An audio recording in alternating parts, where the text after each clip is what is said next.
Meu nome é Fernanda, tenho 68 anos e há 47 anos nossa família vive assombrada por um mistério que nunca conseguimos resolver.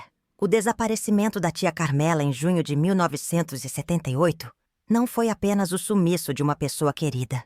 Foi o início da destruição lenta e dolorosa de uma família que um dia foi unida, próspera e feliz. Hoje, sentada aqui na minha sala, olhando para as poucas fotos familiares que ainda restam da época em que nos reuníamos, sinto o peso de quase meio século carregando esse segredo, essas suspeitas, essas perguntas sem resposta que transformaram irmãos em estranhos e sobrinhos em inimigos. Decidi que é hora de contar tudo, não porque finalmente descobri a verdade, porque essa, infelizmente, continua enterrada em algum lugar do passado, mas porque aprendi que o silêncio e as suspeitas podem ser mais destrutivos que qualquer verdade, por mais dolorosa que seja. Carmela Andrade Santos era a irmã mais nova do meu pai, Roberto, e a mais bem-sucedida de uma família de 6 filhos que cresceu na periferia de São Paulo nos anos 40 e 50. Enquanto meu pai e seus outros irmãos seguiram caminhos tradicionais, ele se tornou funcionário público. Tio Mário virou mecânico, tia Olga casou cedo e dedicou-se ao lar. Tio João trabalhou como vendedor e tia Silvia foi professora primária. Carmela tinha uma ambição diferente, uma visão que nenhum de nós conseguia compreender completamente naquela época. Desde pequena, Carmela demonstrava uma inteligência prática impressionante para os negócios. Aos 12 anos, ela já vendia doces na escola e com o dinheiro comprava mais ingredientes para fazer mais doces. Aos 15, havia convencido minha avó a deixá-la usar a cozinha para fazer salgadinhos que vendia nas festas do bairro. Quando terminou o colegial, em vez de aceitar a proposta de casamento do filho do padeiro, um rapaz bonito e trabalhador que todos consideravam um excelente partido, Carmela anunciou que iria trabalhar e juntar dinheiro para abrir seu próprio negócio. Na época, isso escandalizou a família inteira. Uma moça solteira, de família simples, sonhando em ser empresária no final dos anos 50? Minha avó chegou a chorar, preocupada com o que os vizinhos iriam dizer. Meu avô, homem rígido, mas que sempre teve um carinho especial pela filha mais nova, foi o único que a apoiou, mesmo sem entender completamente seus planos. Carmela começou trabalhando como balconista numa loja de tecidos no centro de São Paulo, mas não era uma funcionária comum. Observava tudo, fazia perguntas, anotava em cadernos as preferências das clientes, os tecidos que mais saíam, os horários de maior movimento. Em 2 anos, havia se tornado a vendedora mais bem-sucedida da loja. Em 4 anos, com o dinheiro que juntou e um pequeno empréstimo que conseguiu com o dono da loja, abriu sua própria boutique numa rua lateral da região central. O negócio prosperou de forma impressionante. Carmela tinha um olho especial para a tendência. Conseguia prever o que as mulheres de classe média queriam usar, antes mesmo delas saberem. Sua boutique, que começou pequena, em 5 anos havia se expandido para 3 lojas em bairros diferentes. Ela mesma desenhava alguns modelos e mandava confeccionar com costureiras que contratou. Era uma visionária numa época em que poucas mulheres tocavam negócios sozinhas. Mas o que realmente mudou a vida de Carmela, e, indiretamente, de toda a nossa família, foi seu envolvimento com o mercado imobiliário. No início dos anos 70, ela começou a investir em terrenos nos arredores de São Paulo, áreas que na época pareciam muito distantes e sem valor, mas que ela estava convencida de que se valorizariam com o crescimento da cidade. E estava certa, cada terreno que comprava valia o dobro em 2 ou 3 anos. Em 1975, Carmela era, sem dúvida, a pessoa mais rica de nossa família.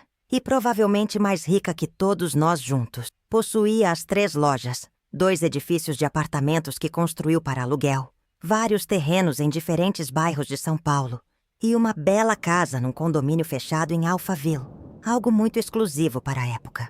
Dirigia um Mercedes importado, usava roupas caras, viajava para o exterior, um estilo de vida que parecia completamente distante da nossa realidade de classe média baixa.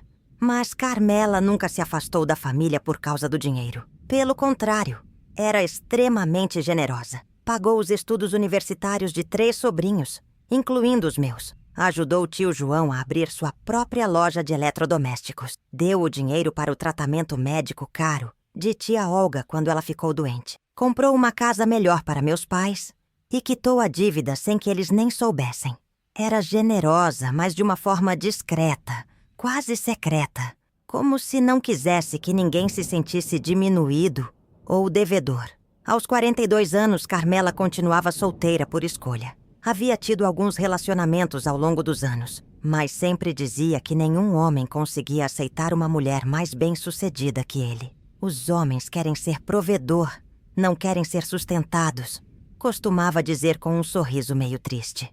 Vivia sozinha na casa de Alphaville, com uma empregada que vinha 3 vezes por semana, cercada do conforto que seu trabalho havia lhe proporcionado, mas sempre presente em todas as reuniões familiares, festas de aniversário, natais, nascimentos de sobrinhos netos. Era uma mulher bonita, bem cuidada, inteligente, bem-humorada. Tinha opiniões fortes sobre política.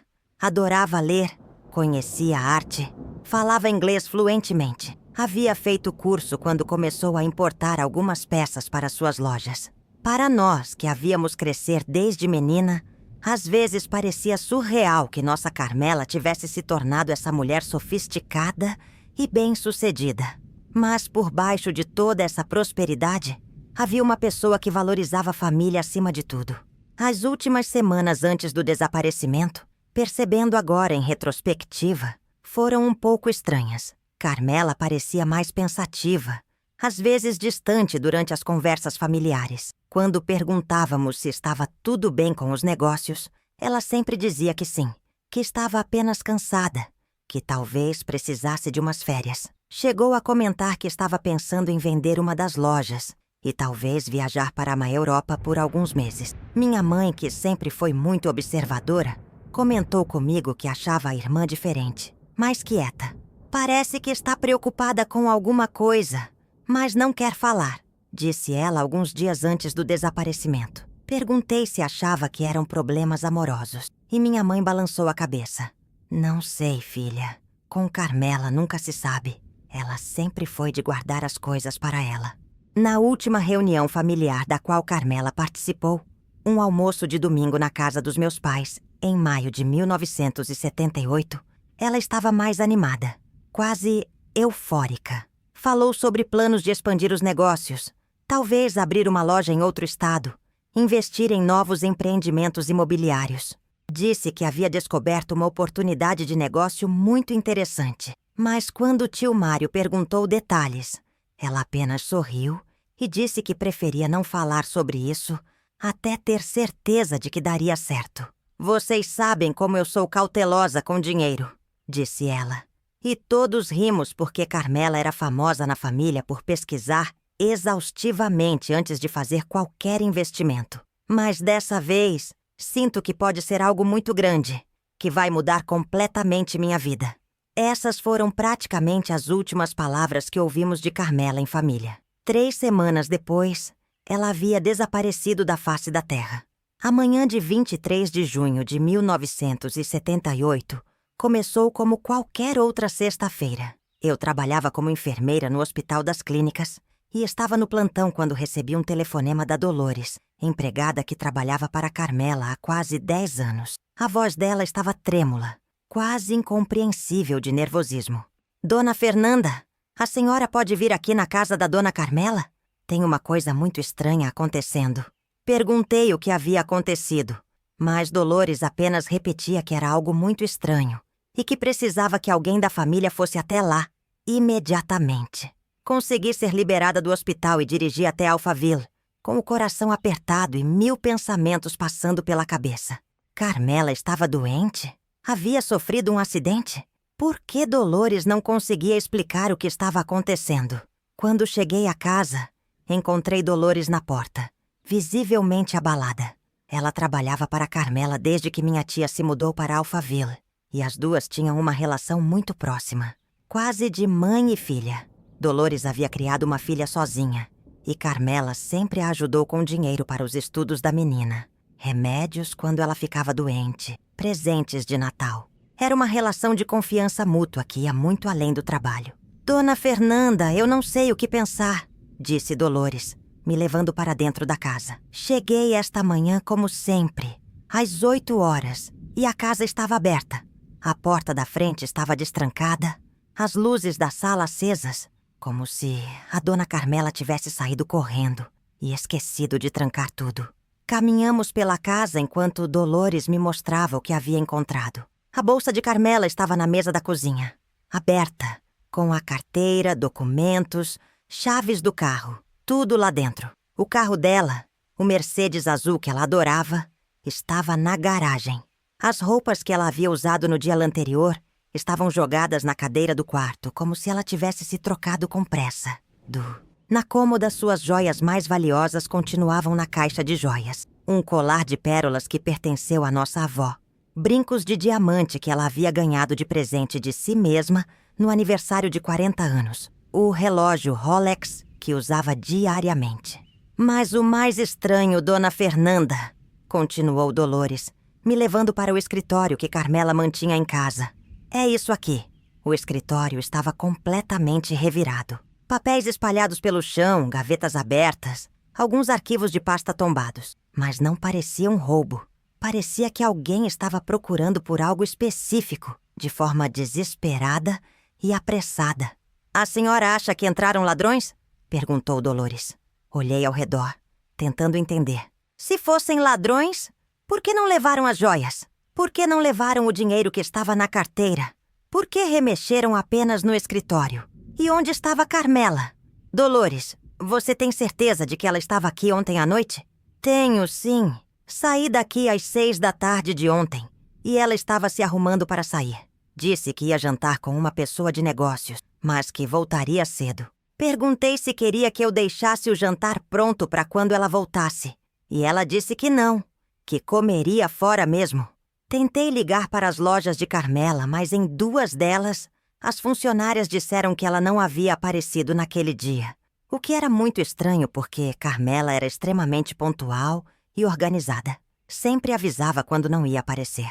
Na 3ª loja, a gerente disse que Carmela havia ligado na tarde anterior, cancelando uma reunião que estava marcada para aquela manhã, mas não havia dado detalhes sobre o motivo. Ligamos para alguns amigos próximos de Carmela, poucos porque ela sempre foi muito reservada, mas ninguém sabia onde ela estava ou com quem havia jantado na noite anterior. Foi quando decidimos ligar para meu pai e contar o que estava acontecendo. Em 1 hora, toda a família estava reunida na casa de Alphaville. Meu pai, minha mãe, tio Mário, tio João, tia Silvia, todos tentando entender o que poderia ter acontecido com Carmela. A primeira suspeita, óbvia, era de que ela havia sido sequestrada. Afinal, todo mundo sabia que Carmela tinha dinheiro. E sequestros de pessoas ricas não eram incomuns naquela época. Mas então tio João fez uma descoberta que mudou completamente nossa perspectiva sobre o desaparecimento. Procurando no escritório remexido, encontrou um extrato bancário da conta principal de Carmela, datado do dia 22 de junho, um dia antes do desaparecimento. A conta, que normalmente mantinha um saldo alto para as operações das lojas, estava zerada. Completamente zerada. Isso não pode estar certo, murmurou tia Silvia, olhando o papel. Carmela sempre mantinha dinheiro nesta conta. Como pode estar zerada? Meu pai pegou o telefone e ligou para o gerente do banco, uma pessoa conhecida à nossa família porque Carmela havia conseguido empréstimos lá anos antes. Depois de muito insistir, conseguiu algumas informações. Na tarde do dia 22 de junho, Carmela havia ido pessoalmente ao banco e sacado todo o dinheiro da conta. Uma quantia que o gerente não quis revelar ao telefone, mas que descrevia como muito significativa. Ela parecia normal, determinada, disse o gerente. Assinou todos os papéis, apresentou os documentos necessários, disse que precisava do dinheiro para um investimento urgente. Levou tudo em dinheiro vivo, em maletas que ela mesma trouxe. Ficamos todos em silêncio, tentando processar essa informação. Carmela havia sacado todo o seu dinheiro do banco na tarde anterior ao desaparecimento. Mas por quê? Para que investimento? E onde estava esse dinheiro agora? Decidimos procurar mais pistas pela casa. No quarto dela, tia Silvia notou que algumas roupas estavam faltando no guarda-roupa. Não muitas, mas o suficiente para uma viagem de alguns dias. A mala de viagem pequena que ela usava para viagens curtas não estava no armário onde costumava ficar. Então ela planejou sair, disse minha mãe. Não foi sequestro. Ela foi embora por vontade própria. Ah, mas se foi por vontade própria, por que deixou a casa aberta? Por que deixou a bolsa com os documentos? Por que o escritório estava revirado? E por que não disse nada para ninguém da família?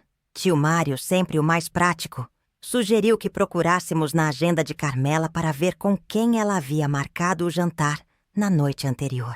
Encontramos a agenda na mesa do escritório, também revirada, junto com os outros papéis. A página do dia 22 de junho tinha apenas uma anotação.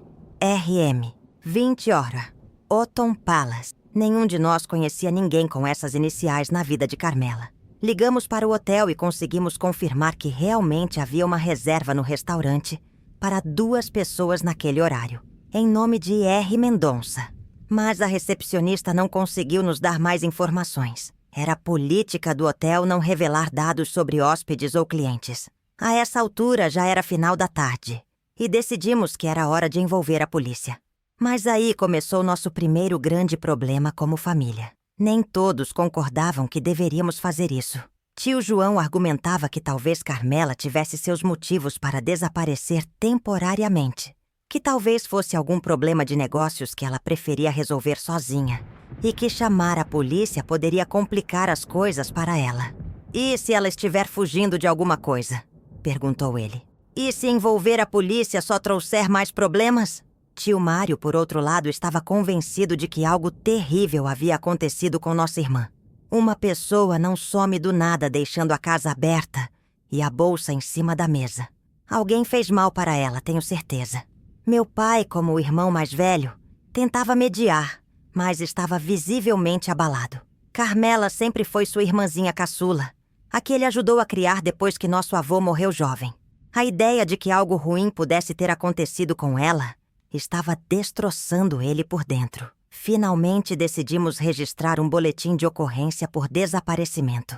Mas mesmo essa decisão criou tensões. Alguns achavam que deveríamos esperar mais alguns dias. Outros queriam envolver imediatamente uma empresa de investigação particular. O delegado que nos atendeu foi educado, mas não demonstrou muito interesse no caso. Olha, uma mulher adulta rica que sacou o próprio dinheiro do banco e saiu de casa levando algumas roupas. Isso não parece crime. Parece decisão pessoal, disse ele, enquanto anotava nosso depoimento de forma mecânica. Explicamos sobre a casa ter ficado aberta, sobre o escritório revirado, sobre ela nunca ter sumido antes sem avisar ninguém. Mas o delegado apenas balançou a cabeça. Vamos abrir o registro, mas sinceramente, casos assim geralmente se resolvem sozinhos em alguns dias. A pessoa volta ou entra em contato com a família explicando onde estava. Voltamos para casa naquela noite sem Carmela, sem respostas, com mais perguntas do que quando chegamos. E, embora nenhum de nós admitisse na época, com as primeiras sementes de suspeita e desconfiança que iriam crescer e nos consumir pelos próximos 47 anos.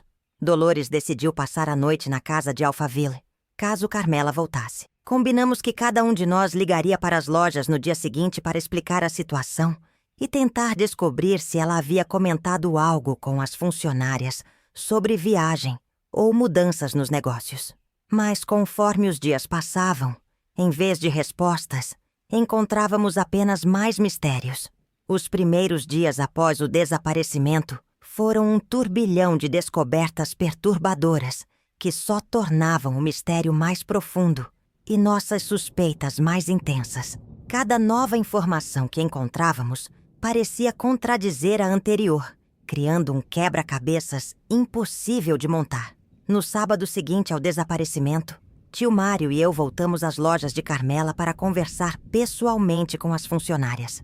A gerente da loja principal, Dona Antônia, que trabalhava com Carmela há mais de 8 anos, nos revelou algo surpreendente. Nas últimas 2 semanas, Carmela havia estado reunida várias vezes com um homem que ela não conhecia.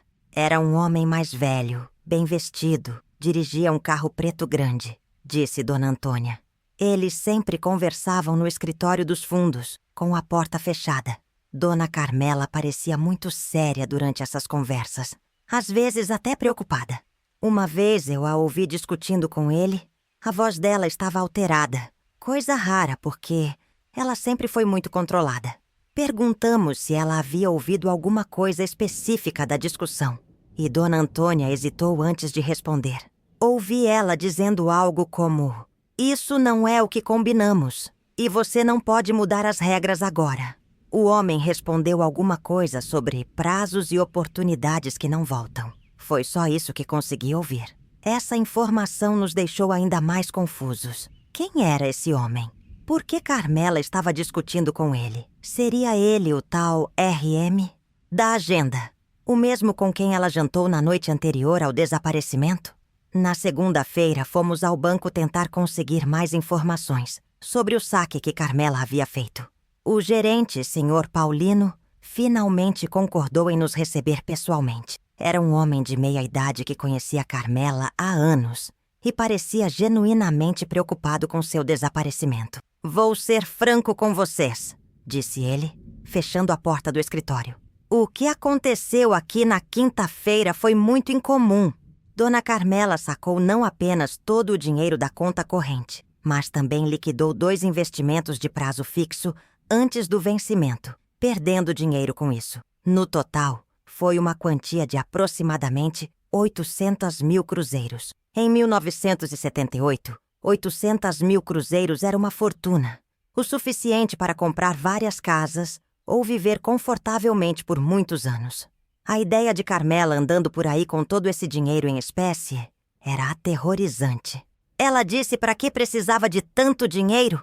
perguntou o tio Mário. Disse apenas que era para um investimento que não podia esperar. Mas o que mais me chamou a atenção foi o estado emocional dela. Dona Carmela sempre foi uma pessoa muito calma e calculada, mas naquele dia estava visivelmente nervosa. As mãos tremiam quando assinava os papéis. Quando ofereci para fazer uma transferência bancária, em vez de dinheiro vivo, ela foi categórica. Tinha que ser dinheiro vivo, imediatamente, senhor. Paulino também nos contou que Carmela havia perguntado sobre procedimentos para transferir dinheiro para o exterior, especificamente para contas na Suíça. Expliquei os procedimentos legais, mas ela disse que era apenas curiosidade, que talvez no futuro investiria fora do país. Saímos do banco com mais perguntas do que respostas. Por que Carmela precisava de tanto dinheiro em espécie? Por que estava pesquisando sobre contas no exterior? E onde estava esse dinheiro agora? Naquela mesma tarde, recebemos uma ligação que mudaria completamente o rumo de nossas investigações. Era de seu Eduardo, vizinho de Carmela em Alphaville, um aposentado que costumava fazer caminhadas matinais e conhecia a rotina de todo mundo no condomínio. "Vi vocês na casa da Dona Carmela no outro dia e fiquei pensando se deveria contar uma coisa que vi", disse ele. "Na noite de quinta-feira, véspera do desaparecimento, eu estava voltando de uma caminhada tarde. Deviam ser umas 10h30 da noite. Vi um carro preto parado na frente da casa da Dona Carmela, com 2 pessoas dentro conversando. Parecia uma discussão, porque os gestos estavam agitados. "O senhor reconheceu as pessoas?" perguntei. "Uma era a Dona Carmela, tenho certeza.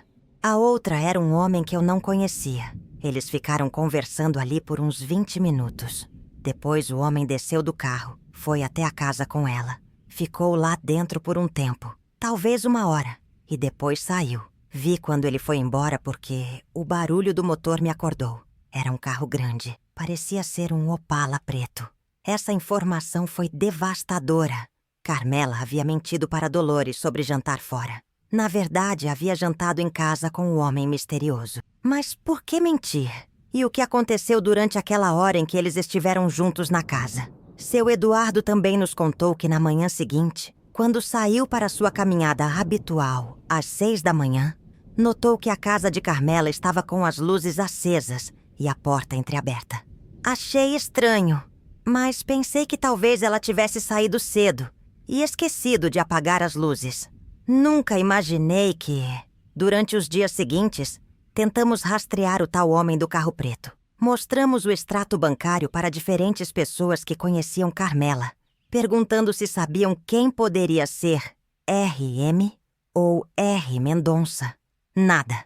Era como se esse homem fosse um fantasma. Foi então que tia Silvia fez uma descoberta perturbadora. Estava ajudando Dolores a organizar o escritório bagunçado de Carmela quando encontrou, atrás de um móvel, uma folha de papel que havia caído durante a reviravolta. Era um contrato parcialmente rasgado, com algumas partes ainda legíveis. O pouco que conseguíamos ler falava sobre investimento conjunto, retorno garantido em 90 dias e uma assinatura ilegível no final. Havia também carimbos de uma empresa que nenhum de nós conhecia. Mendonça em Associados, Investimentos Internacionais. Mendonça! Exclamou tio Mário. É o R. Mendonça da agenda. Tentamos localizar essa empresa, mas não encontramos nenhum registro nos cartórios de São Paulo. Não havia telefone listado, não havia endereço conhecido. Era como se a empresa não existisse oficialmente. A essa altura, começamos a suspeitar que Carmela havia sido vítima de algum tipo de golpe. Talvez esse tal Mendonça tivesse convencido ela a investir todo o seu dinheiro em algum negócio fraudulento. Talvez, quando ela descobriu o golpe, tentou confrontá-lo e algo terrível aconteceu. Mas então recebemos uma informação que complicou ainda mais nossa teoria. A funcionária dos Correios que atendia a região de Alphaville nos procurou depois de ficar sabendo do desaparecimento através dos vizinhos. Ela disse que nas 2 semanas anteriores ao sumiço, Carmela havia recebido várias correspondências registradas de um remetente que ela não conhecia. Eram cartas grossas, pareciam importantes, disse a funcionária. Dona Carmela sempre assinava pessoalmente o recebimento e parecia muito tensa quando recebia. Uma vez perguntei se estava tudo bem e ela apenas sorriu e disse que eram assuntos de negócios. O remetente das cartas era sempre o mesmo, R. Mendonça, com um endereço em Santos que, quando fomos verificar, não existia. As cartas começaram a chegar exatamente 2 semanas antes do desaparecimento. O mesmo período em que o homem começou a aparecer nas lojas de Carmela para reuniões misteriosas. Mas a descoberta mais chocante viria alguns dias depois, quando Dolores, limpando mais cuidadosamente o escritório, encontrou uma anotação na própria letra de Carmela, escondida dentro de um livro de contabilidade. Era apenas uma linha, mas suficiente para mudar completamente nossa percepção sobre o que havia acontecido. Se alguma coisa me acontecer, a família precisa saber que nem tudo é o que parece. O dinheiro não foi roubado, foi escolha minha. Ficamos todos olhando para aquele papel, tentando entender. Se foi escolha dela, por que escreveu isso? Por que estava prevendo que alguma coisa poderia acontecer com ela? E o que significava nem tudo é o que parece? Tio João foi o primeiro a verbalizar o que todos estávamos pensando. E se ela não foi vítima de nada? E se ela planejou desaparecer? A ideia parecia absurda. Por que Carmela deixaria voluntariamente tudo para trás? A família que amava, os negócios que construiu, a vida que havia levado anos para edificar. Mas conforme pensávamos nas evidências, começava a fazer um sentido perturbador. O dinheiro sacado do banco, as roupas que faltavam no guarda-roupa, a pesquisa sobre transferências internacionais, a anotação misteriosa. Tudo poderia indicar que Carmela havia planejado uma fuga. Mas se foi isso que aconteceu, por que ela fez isso? E por que nunca mais entrou em contato conosco? Foi nesse momento que as primeiras rachaduras apareceram em nossa família. Começamos a discordar não apenas sobre o que havia acontecido com Carmela, mas sobre o que deveríamos fazer com essa informação. As semanas se transformaram em meses, e conforme 1978 chegava ao fim, nossa família começou a se dividir em torno de teorias cada vez mais conflitantes sobre o que havia acontecido com Carmela. O que começou como preocupação unificada se transformou em suspeitas, acusações veladas e um clima de desconfiança que nunca mais conseguimos superar completamente. Tio Mário mantinha firmemente a teoria de que Carmela havia sido assassinada. Para ele, todas as evidências apontavam para isso.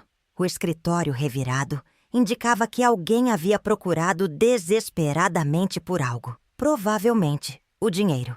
O tal R. Mendonça era, em sua opinião, um criminoso que atraiu Carmela para uma armadilha, roubou o dinheiro e se livrou dela para eliminar a única testemunha. Minha irmã nunca abandonaria a família, dizia ele repetidamente. Vocês conheciam Carmela. Família era tudo para ela. Alguém fez mal para ela. Tenho certeza absoluta. Tio João, por outro lado, começou a defender a teoria de que Carmela havia fugido voluntariamente. As evidências, segundo ele, eram claras demais para ignorar. O saque planejado do dinheiro, as roupas que faltavam, a pesquisa sobre transferências internacionais, a anotação deixada para a família. Para ele, Carmela havia descoberto alguma oportunidade irresistível, talvez um amor secreto, talvez um negócio no exterior, e decidiu começar uma vida nova. Ela sempre foi independente, argumentava João. Nunca seguiu as regras normais. Por que não faria isso agora? Talvez esteja vivendo feliz em algum lugar, com um nome novo, uma vida nova. Meu pai tentava se manter neutro, mas eu percebia que ele pendia para a teoria do tio Mário. A ideia de que sua irmãzinha caçula poderia ter abandonado a família voluntariamente era inaceitável para ele. Preferia acreditar que algo terrível havia acontecido com ela, a aceitar que ela havia escolhido nos deixar. Tia Silvia desenvolveu uma teoria própria, ainda mais perturbadora. Carmela estava sendo chantageada. Segundo ela, alguém descobriu algum segredo sobre os negócios de Carmela. Talvez sonegação de impostos, talvez alguma irregularidade nas compras dos terrenos. E estava extorquindo o dinheiro dela. Quando o dinheiro acabou, ela teve que fugir para escapar das consequências. Vocês sabem como era difícil para uma mulher fazer negócios naquela época, dizia tia Silvia. Talvez ela tenha tido que fazer algumas coisas irregulares para conseguir crédito, para comprar os terrenos, e agora alguém estava usando isso contra ela. Eu, inicialmente, não sabia em que acreditar, mas conforme os meses passavam, comecei a me inclinar para uma teoria ainda mais sombria. Carmela havia se envolvido com pessoas perigosas. O tal R. Mendonça talvez fosse ligado ao contrabando ou a negócios ilícitos que estavam crescendo no país naquela época. Carmela, sempre ambiciosa, talvez tenha sido atraída por oportunidades de lucros rápidos e enormes, e quando quis sair, descobriu que era tarde demais. Essas diferentes teorias criaram tensões familiares que nunca havíamos experimentado antes. Durante as reuniões familiares, que se tornaram cada vez mais raras e tensas, invariavelmente acabávamos discutindo sobre Carmela. Cada novo detalhe que descobríamos era interpretado de forma diferente por cada um de nós, reforçando nossas teorias pré-concebidas, em vez de nos aproximar da verdade. O pior era que começamos a suspeitar uns dos outros. Não abertamente, nunca de forma direta. Mas as suspeitas estavam lá, envenenando nossos relacionamentos. Tio João, por exemplo, havia recebido dinheiro de Carmela alguns meses antes do desaparecimento para reformar sua loja. Quando ele se mostrava muito convencido de que ela havia fugido voluntariamente, outros membros da família começaram a se perguntar: será que ele sabia de alguma coisa? Será que Carmela havia confiado nele seus planos de fuga?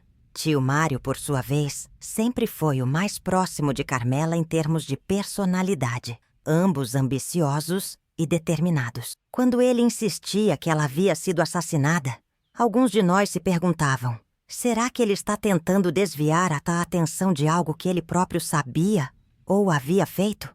Eu mesma não escapei das suspeitas. Como enfermeira, tinha conhecimento sobre medicamentos e métodos que poderiam ser usados para fazer mal a alguém.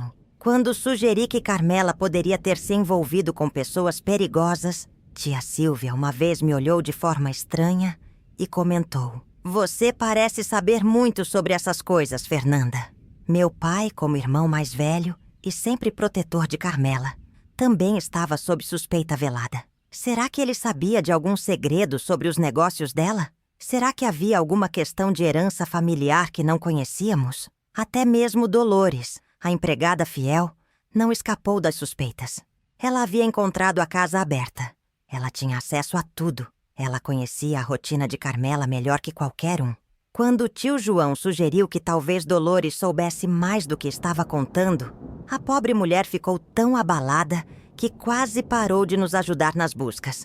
O primeiro grande rompimento familiar aconteceu no Natal de 1978, 6 meses após o desaparecimento. Estávamos todos reunidos na casa dos meus pais, a primeira reunião familiar desde que Carmela sumiu, quando o tio Mário fez um comentário sobre como era estranho que alguns membros da família pareciam muito conformados com o desaparecimento. Tio João interpretou isso como uma acusação direta e explodiu. Se você tem alguma coisa para me dizer, Mário, diga com todas as palavras. Não estou acusando ninguém, respondeu tio Mário. Só acho estranho que algumas pessoas pareçam tão certas de que Carmela está viva em algum lugar, como se soubessem de alguma coisa que o resto da família não sabe.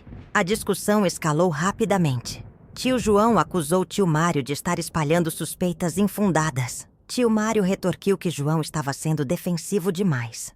Tia Silvia entrou na discussão defendendo uma investigação mais profunda das finanças de Carmela. Eu tentei mediar, mas acabei sendo acusada de estar do lado de um ou outro.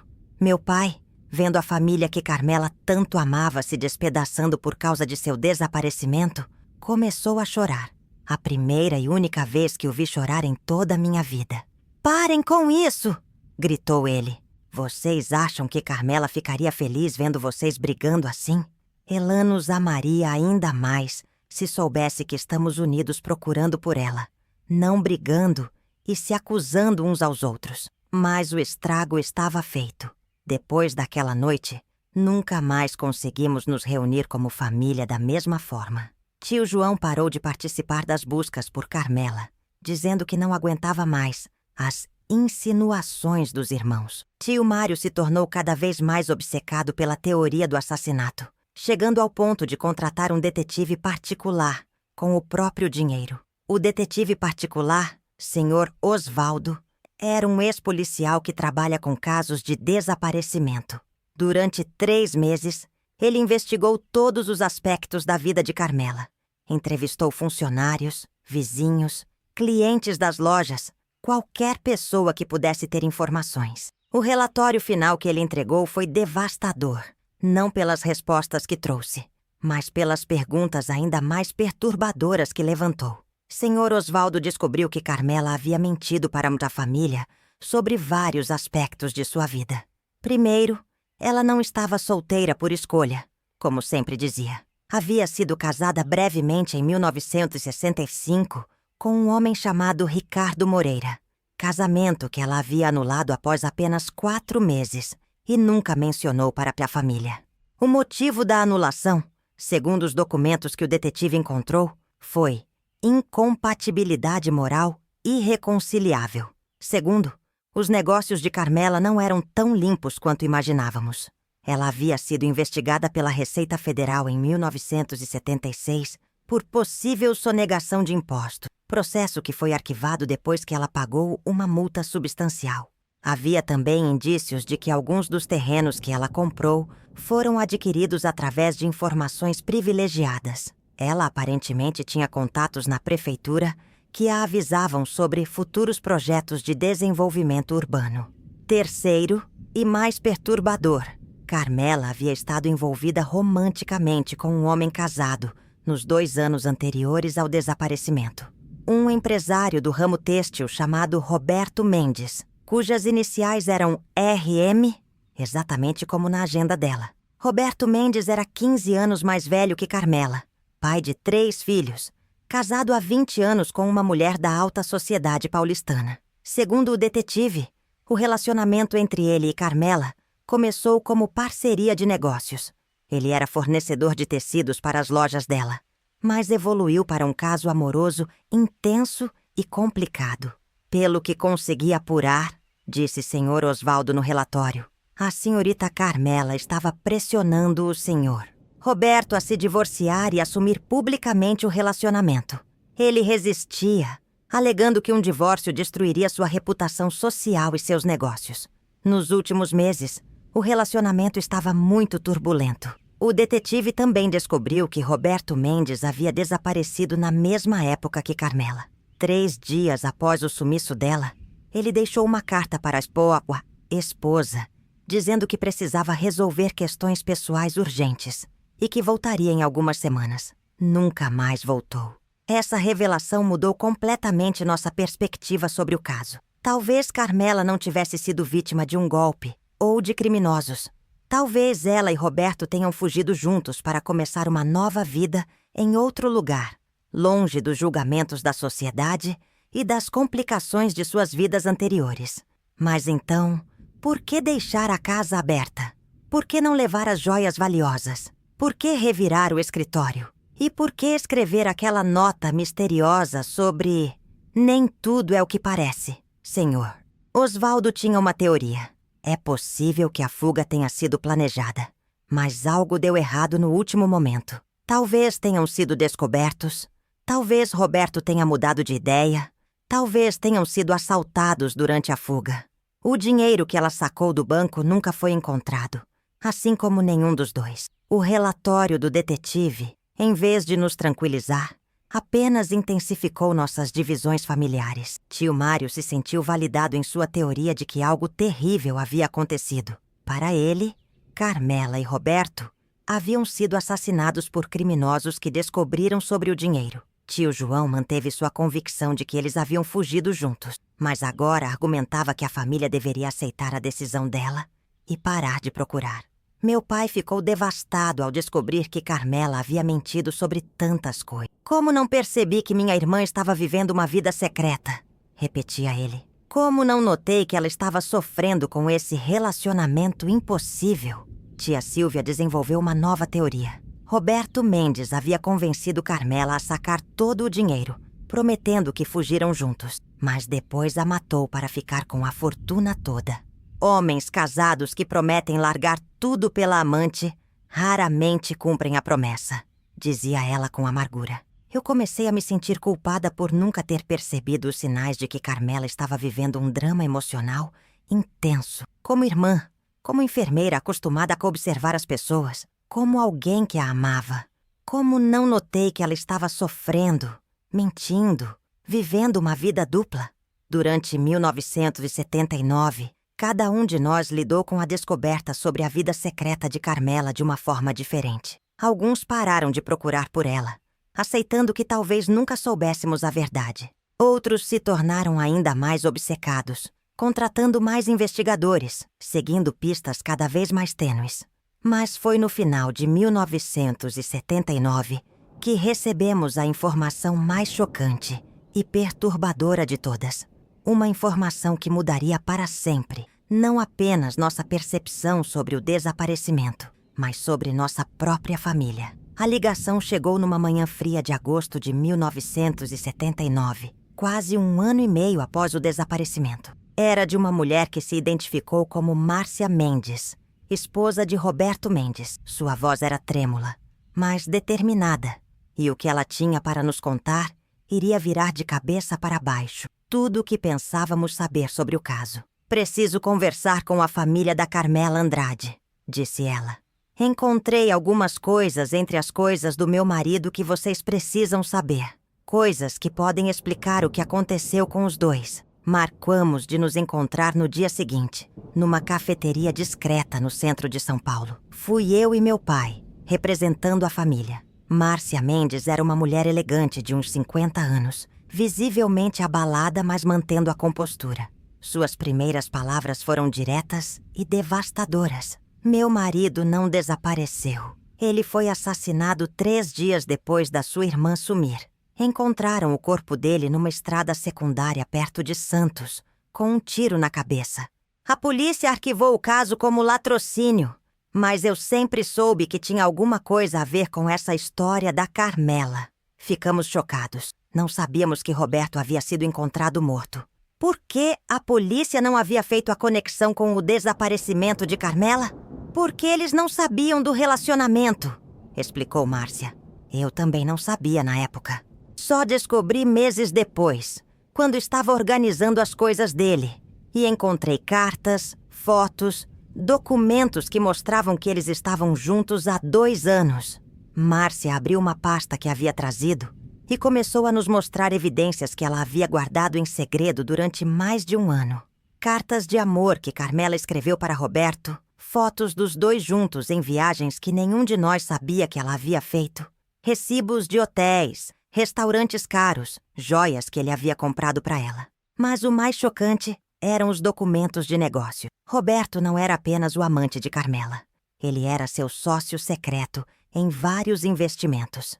Eles haviam comprado terrenos juntos, financiado construções, montado uma rede de investimentos imobiliários que gerava lucros substanciais para ambos. Eles não eram apenas amantes, disse Márcia com a voz carregada de mágoa.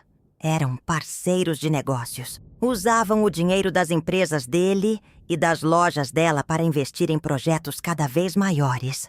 Meu marido estava desviando o dinheiro da empresa familiar para financiar esses investimentos com ela. Descobrimos então que nos últimos 2 anos, Carmela havia estado vivendo uma vida completamente dupla. Para a família, ela era a empresária independente e solteira que construiu seu império sozinha. Na realidade, ela estava profundamente envolvida financeira e emocionalmente com um homem casado, em negócios que beiravam a ilegalidade. Mas a revelação mais perturbadora estava ainda por vir. Márcia nos mostrou uma carta que Roberto havia escrito para ela, datada de 20 de junho de 1978, apenas 3 dias antes do desaparecimento de Carmela. Na carta, ele confessava tudo: o relacionamento, os negócios secretos e uma dívida enorme que eles haviam contraído com pessoas muito perigosas. Márcia, se alguma coisa acontecer comigo, você precisa saber a verdade, dizia a carta. Carmela e eu nos envolvemos com investidores que não são o que aparentam ser. Prometeram retornos impossíveis e agora estão cobrando de forma violenta. Tentamos sair, mas eles não deixam. Se você está lendo isso, é porque as coisas deram muito errado. Roberto explicava na carta que ele e Carmela haviam investido quase todo o dinheiro disponível, dele e dela, num esquema que prometia lucros de 300% em 6 meses, através de investimentos no mercado internacional. O esquema era comandado por um grupo que se apresentava como Mendonça em Associados, mas que na realidade era uma organização criminosa especializada em golpes financeiros sofisticados. Quando descobrimos que era golpe, já era tarde, continuava a carta de Roberto. Eles disseram que se não trouxéssemos mais dinheiro, iam nos matar e fazer parecer acidente. Carmela sacou tudo que tinha do banco. Eu vendi propriedade secretamente. Mas não era suficiente. Eles queriam mais. A carta terminava com um pedido desesperado para que Márcia não procurasse vingança se algo acontecesse com ele, que cuidasse dos filhos e tentasse esquecer toda essa história. Encontrei essa carta entre os papéis dele 3 meses depois da morte, disse Márcia, limpando uma lágrima discreta. Levei para a polícia, mas eles disseram que era muito vago, que não tinham como investigar um grupo criminoso baseado apenas numa carta. Arquivaram tudo. Então ela nos mostrou a evidência mais chocante de todas. Uma foto. Era Carmela, mas não como nunca a havíamos visto. Estava magra demais, com o rosto machucado, os cabelos desgrenhados, os olhos cheios de medo. No verso da foto, uma mensagem. Sua amiguinha está conosco. Traga o resto do dinheiro se quiser vê-la viva. Encontrei essa foto no carro do meu marido depois que ele morreu, disse Márcia. Foi a última coisa que ele recebeu deles antes de sair de casa naquele dia e nunca mais voltar. A revelação foi devastadora. Carmela não havia fugido voluntariamente. Não havia sido uma fuga romântica com Roberto. Ela havia sido sequestrada por criminosos enquanto tentava resolver uma situação financeira desesperadora. Roberto havia sido assassinado quando tentou salvá-la, ou quando não conseguiu pagar o que os criminosos exigiam. Mas onde estava Carmela agora? Se Roberto havia morrido tentando salvá-la, o que aconteceu com ela? Márcia não tinha essas respostas, mas tinha uma suspeita terrível. Acho que ela foi morta no mesmo dia que meu marido, ou logo depois. Essas pessoas não deixam testemunhas vivas. Provavelmente enterraram o corpo dela em algum lugar que nunca será encontrado. Saímos daquele encontro completamente arrasados. Tudo o que pensávamos saber sobre Carmela estava errado. Ela não era a empresária independente que imaginávamos. Era uma mulher que havia se envolvido em negócios perigosos e pago o preço mais alto possível. Não havia abandonado a família por escolha. Havia sido vítima de uma situação que fugiu completamente do controle dela. Mas a informação mais perturbadora era que poderíamos ter feito alguma coisa para salvá-la. Se a família soubesse sobre os problemas financeiros, sobre as ameaças, sobre o desespero dela, talvez pudéssemos ter ajudado, protegido, impedido a tragédia. Durante as semanas seguintes, tentamos processar todas essas revelações. Levamos as informações para a polícia. Mas, como Márcia havia previsto, eles disseram que era muito tarde, que não havia evidências suficientes para reabrir investigações sobre crimes de quase 2 anos antes. O grupo, Mendonça em Associados, havia desaparecido completamente. Não havia rastros da organização criminosa. Não havia como rastrear as pessoas envolvidas. Era como se eles nunca tivessem existido, exceto pelas vidas que destruíram. Tio Mário se sentiu vingado em sua teoria de que Carmela havia sido assassinada. Mas não havia satisfação nessa confirmação. Tio João ficou devastado ao descobrir que havia passado 2 anos acreditando que sua irmã havia abandonado voluntariamente a família. Meu pai entrou numa depressão profunda, carregando o peso da culpa por não ter percebido que Carmela estava em perigo. Mas foi tia Silvia quem verbalizou o que todos estávamos sentindo. Se ela tivesse confiado na família, se tivesse contado sobre os problemas, talvez estivesse viva hoje. Por que ela não pediu ajuda? Por que resolveu enfrentar tudo sozinha? Era uma pergunta que não conseguíamos responder, mas que carregávamos como um peso terrível. Carmela havia morrido sozinha, com medo, nas mãos de criminosos, porque havia se envolvido em situações que estava tentando resolver sozinha, em vez de confiar na família que a amava. A partir daquele momento, o desaparecimento de Carmela deixou de ser um mistério a ser resolvido e se tornou uma tragédia a ser carregada. Mas em vez de nos unir no luto, a descoberta da verdade só intensificou nossas divisões familiares, porque agora cada um de nós carregava um tipo diferente de culpa e arrependimento. Os anos que se seguiram à descoberta da verdade sobre Carmela foram os mais sombrios da história da nossa família. Em vez de nos unir no luto pela tragédia que ela viveu, a revelação sobre sua vida secreta e morte violenta apenas intensificou as divisões que já existiam entre nós, criando novas camadas de culpa, ressentimento e recriminações mútuas que pareciam impossíveis de superar. Meu pai nunca se recuperou completamente da descoberta. Saber que sua irmãzinha caçula havia morrido sozinha, com medo, nas mãos de criminosos, enquanto ele acreditava que ela estava simplesmente ocupada demais com os negócios para visitar a família, o destruiu por dentro. Ele passou a se culpar obsessivamente por não ter percebido os sinais, por não ter perguntado mais sobre a vida pessoal dela, por ter aceitado facilmente suas desculpas vagas quando ela cancelava reuniões familiares. Eu era o irmão mais velho, repetia ele constantemente. Era minha responsabilidade proteger ela. Como não percebi que estava em perigo? A culpa dele se intensificou quando descobrimos, através dos documentos que Márcia nos mostrou, que Carmela havia tentado pedir ajuda indiretamente várias vezes nos meses anteriores ao desaparecimento. Em dezembro de 1977, ela havia sugerido que a família toda fizesse uma viagem juntos, algo que nunca havia proposto antes.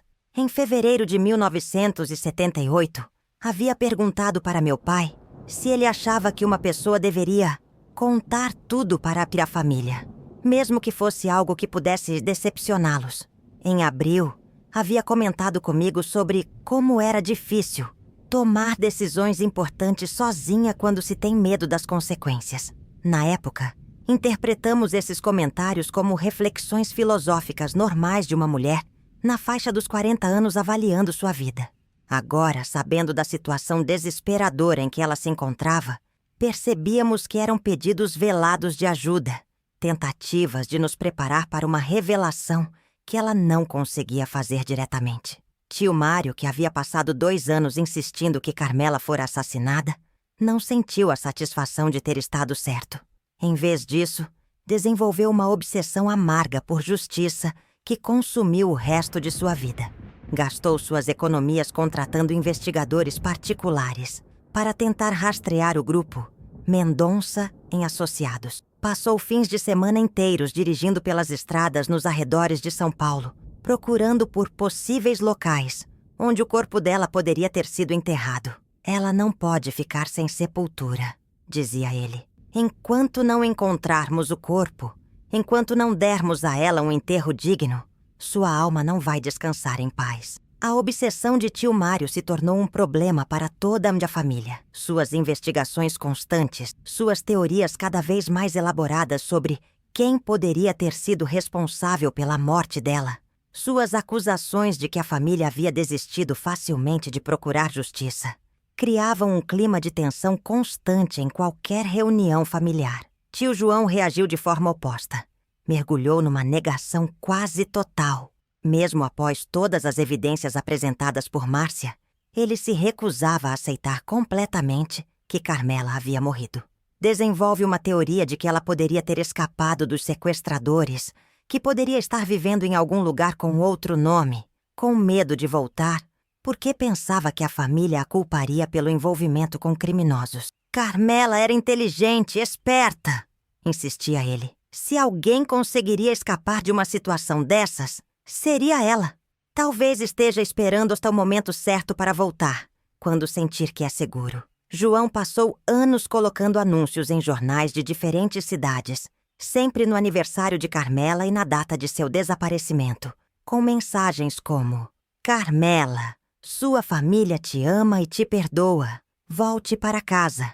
Chegou ao ponto de contratar um investigador para procurar por mulheres da idade dela que tivessem aparecido em outras cidades na época do desaparecimento, vivendo com identidades falsas. Tia Silvia desenvolveu uma amargura profunda em relação a Carmela, misturada com culpa por sentir essa amargura. Por um lado, sentia pena da irmã e da morte terrível que ela sofreu. Por outro lado, se ressentia do fato de que os segredos e mentiras de Carmela haviam destruído a harmonia familiar. Ela nos traiu, dizia Silvia em momentos de raiva. Mentiu sobre estar casada, mentiu sobre os negócios, mentiu sobre sua vida amorosa. Se tivesse confiado na família, nada disso teria acontecido. Em vez disso, preferiu confiar em estranhos e criminosos. Mas depois se sentia culpada por esses pensamentos e passava semanas deprimida, se recriminando por falar mal de uma morta. Era um ciclo de raiva e culpa que ela nunca conseguiu resolver completamente.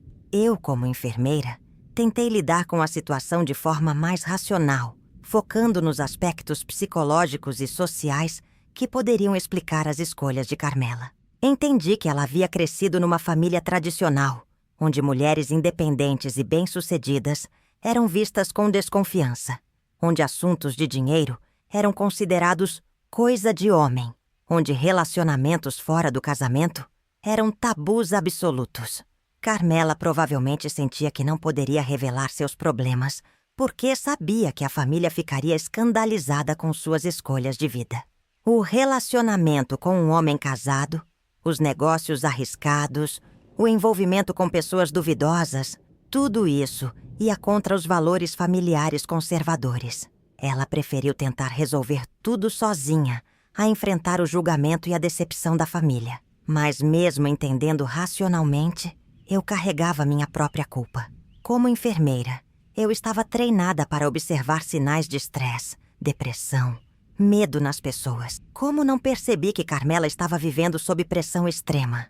Como não notei o medo nos olhos dela durante aquelas últimas reuniões familiares? A culpa que todos carregávamos se transformou em ressentimento mútuo. Cada um de nós lidava com a tragédia de forma diferente, e essas diferenças criavam atritos constantes. Tio Mário acusava tio João de estar fugindo da realidade, com suas esperanças de que Carmela estivesse viva.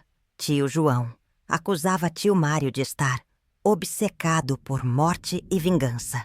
Tia Silvia acusava ambos de não aprenderem nada com a tragédia, de continuarem guardando segredos uns dos outros. Eu tentava mediar, mas frequentemente era acusada de estar sendo fria e racional demais diante de uma tragédia familiar. Meu pai, o mais afetado de todos, se tornava cada vez mais isolado, participando cada vez menos das reuniões familiares porque não aguentava as discussões constantes sobre Carmela. O resultado foi que, gradualmente, paramos de nos reunir como família. Os natais se tornaram encontros tensos e breves. Os aniversários eram celebrados em grupos pequenos, para evitar conflitos. A família que Carmela tanto amava, e pela qual ela havia trabalhado tanto para proporcionar uma vida melhor, estava se despedaçando por causa de sua morte.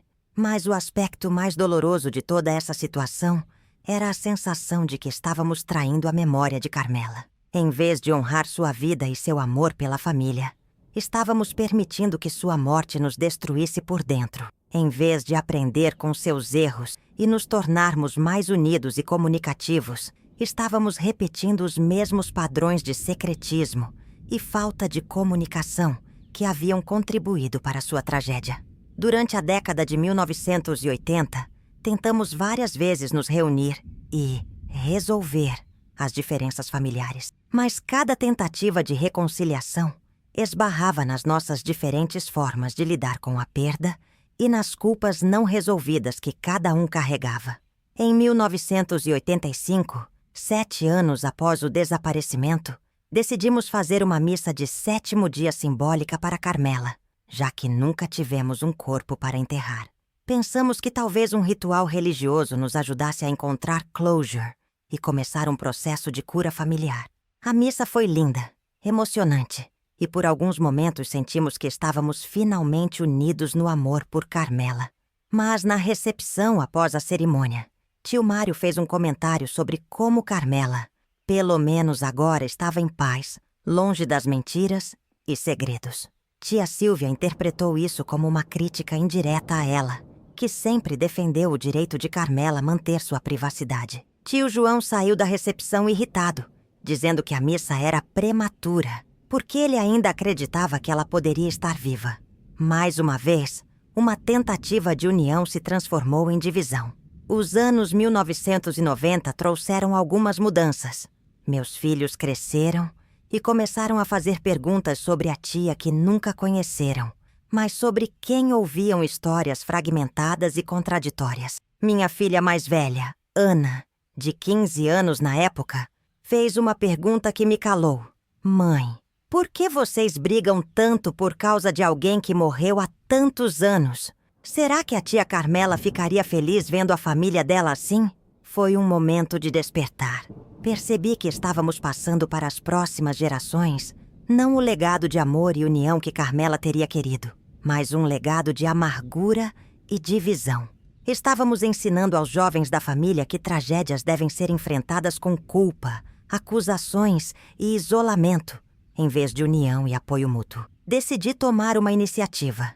Em 1995, escrevi uma carta para todos os irmãos do meu pai, propondo que nos reuníssemos para uma conversa honesta sobre Carmela e sobre como sua morte havia afetado nossa família. Sugeri que cada um falasse sobre suas culpas, seus ressentimentos, suas teorias, mas também sobre as lembranças boas que tínhamos dela e sobre o que gostaríamos de fazer para honrar sua memória de forma positiva.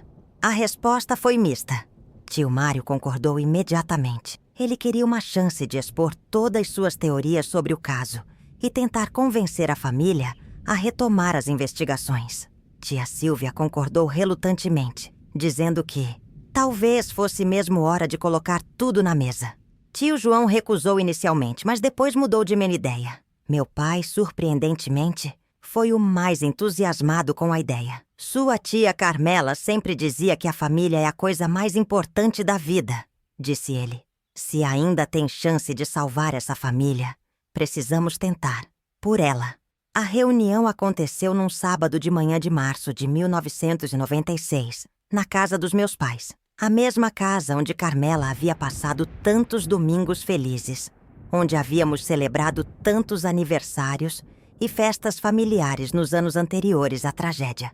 Escolhemos esse local propositalmente, esperando que as memórias felizes do ambiente nos ajudassem a nos reconectar com o amor que sentíamos uns pelos outros antes que a dor e a culpa nos separassem. Estavam presentes meu pai, então com 73 anos, minha mãe, eu, tio Mário e sua esposa, tio João e sua esposa, tia Silvia e, por sugestão minha, alguns dos sobrinhos mais velhos de Carmela, incluindo minha filha Ana, que então tinha 21 anos e estava na faculdade de psicologia. Achei importante que a geração mais nova participasse, tanto para entender a história familiar, quanto para nos ajudar a enxergar a situação com olhos menos turvados pela dor. Comecei a reunião lendo em voz alta a anotação que encontramos entre os papéis de Carmela. Se alguma coisa me acontecer, a família precisa saber que nem tudo é o que parece. O dinheiro não foi roubado, foi escolha minha. Durante todos esses anos, interpretamos essa frase de formas diferentes, disse eu. Mas agora, sabendo o que sabemos sobre os últimos meses da vida dela, acho que entendo o que ela queria dizer. Ela estava tentando nos dizer que tinha feito escolhas, algumas ruins, algumas desesperadas, mas que eram escolhas dela. Não queria que a víssemos apenas como vítima. Queria que entendêssemos que ela era responsável por suas próprias decisões, mesmo as que deram errado. Meu pai foi o primeiro a falar sobre suas culpas. Com a voz embargada, contou sobre todas as vezes em que Carmela havia tentado se aproximar da família nos últimos meses. Todas as ocasiões em que ele percebeu que ela estava diferente, mais preocupada, mas não fez perguntas mais profundas. Eu tinha medo de ser intrometido, admitiu ele. Carmela sempre foi independente. Sempre deixou claro que não gostava que ficássemos perguntando muito sobre sua vida pessoal. Então respeitei isso, mesmo quando percebi que ela estava sofrendo. Agora percebo que talvez ela estivesse esperando que eu insistisse, que mostrasse que me importava o suficiente para não aceitar suas evasivas. Tio Mário falou sobre sua obsessão por encontrar os culpados pela morte de Carmela e como essa obsessão havia consumido sua vida e afetado seu relacionamento com os outros irmãos. Admitiu que sua raiva não era apenas com os criminosos que a mataram, mas com ela própria, por ter se colocado naquela situação perigosa. Estou com raiva dela por ter morrido, por ter nos deixado, por ter feito escolhas que a levaram àquela situação, disse ele, chorando pela primeira vez em anos. Sei que é irracional ter raiva de uma vítima, mas é o que sinto, e depois fico com raiva de mim mesmo por sentir isso. Tio João falou sobre sua negação, sobre como era mais fácil imaginar Carmela viva em algum lugar do que aceitar a realidade brutal de sua morte. Admitiu que sabia racionalmente que ela havia morrido, mas que manter a esperança era sua forma de lidar com uma dor que parecia insuportável. Se ela estiver morta, então falhamos completamente como família, disse ele. Se ela estiver viva, ainda existe uma chance de consertar tudo, de nos redimirmos, de provar que a amamos. Tia Silvia foi a mais direta. Falou sobre seu ressentimento em relação às mentiras de Carmela, mas também sobre sua culpa por julgar uma irmã que havia morrido de forma tão terrível. Ela mentiu para nos proteger, admitiu Silvia. Sabia que ficaríamos escandalizados com as escolhas dela, então preferiu carregar tudo sozinha. Isso diz algo terrível sobre nós como família. Éramos julgadores demais, rígidos demais. Ela tinha medo de nos decepcionar mais do que medo de morrer. Quando chegou minha vez de falar, tentei colocar tudo em perspectiva, usando o que havia aprendido sobre psicologia familiar ao longo dos anos.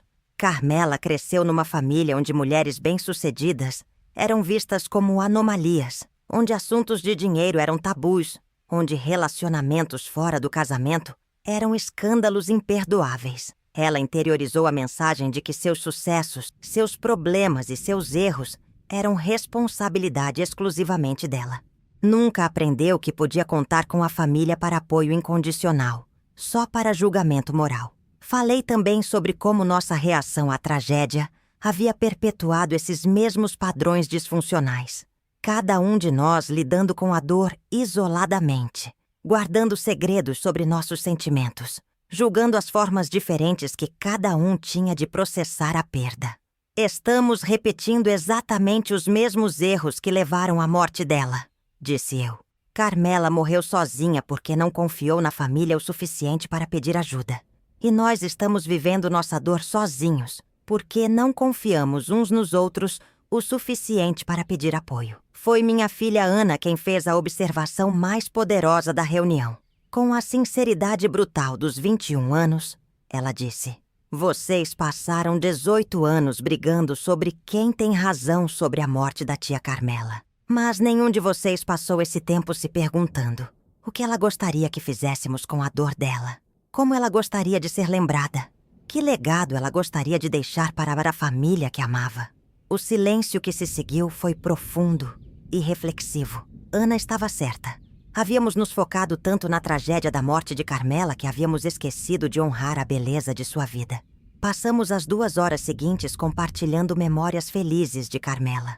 Lembramos de sua generosidade silenciosa, de como ela sempre aparecia com presentes inesperados para os sobrinhos, de como financiou discretamente os estudos de vários de nós, de como suas lojas eram os lugares mais elegantes e acolhedores onde qualquer mulher se sentia bonita e especial.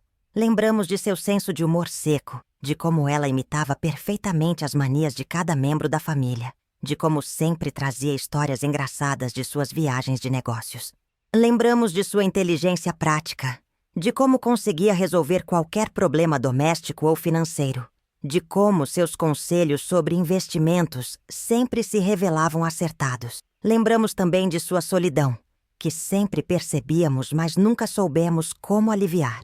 De como ela olhava com uma mistura de alegria e melancolia quando via os casais da família juntos, quando brincava com as crianças, quando participava das celebrações familiares, sempre como a tia solteira, bem-sucedida, mas fundamentalmente sozinha.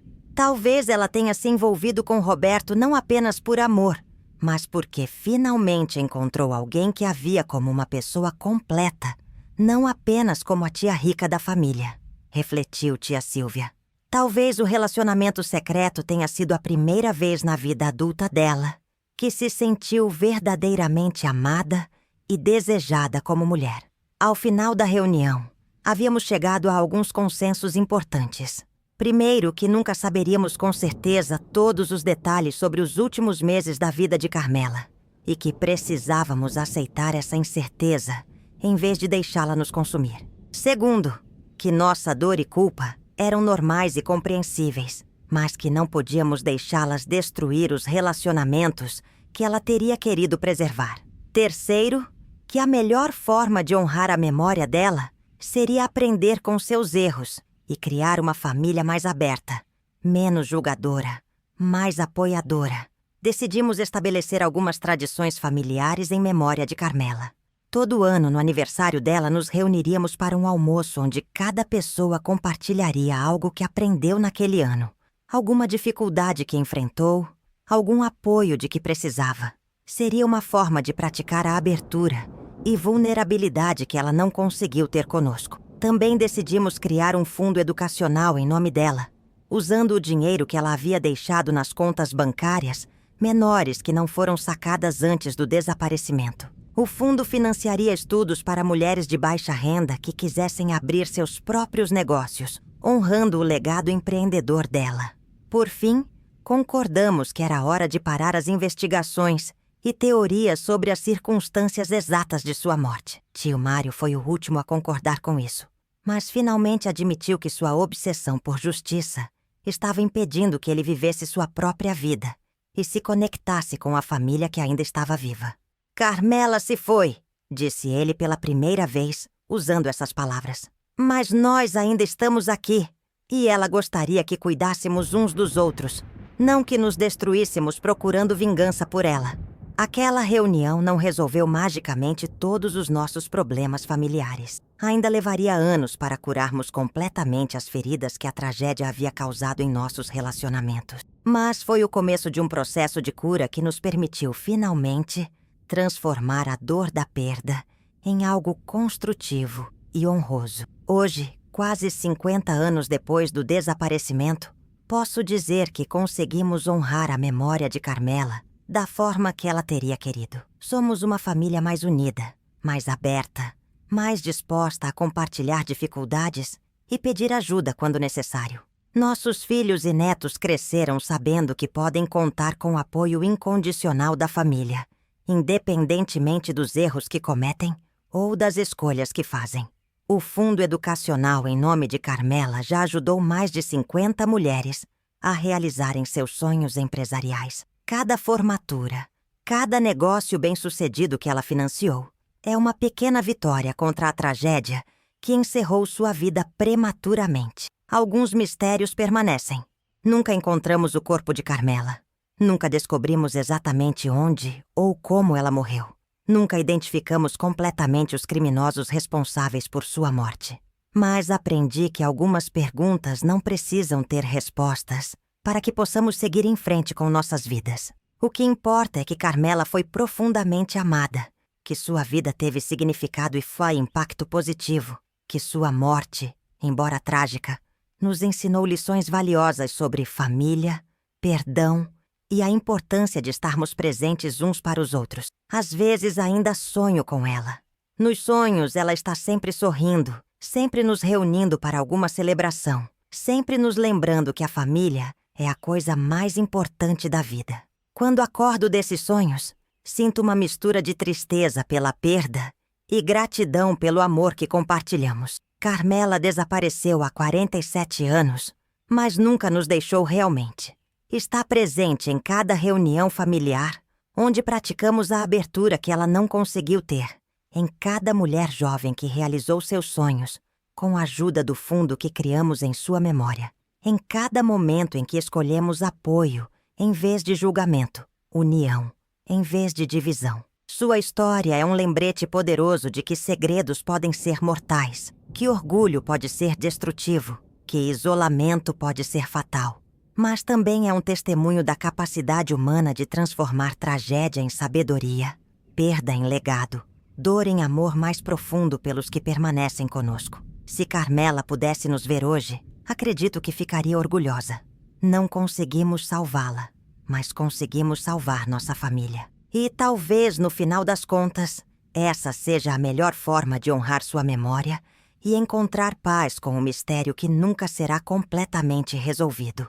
Nos amaria ainda mais se soubesse que estamos unidos procurando por ela, não brigando e se acusando uns aos outros. Mas o estrago estava feito. Depois daquela noite, nunca mais conseguimos nos reunir como família da mesma forma.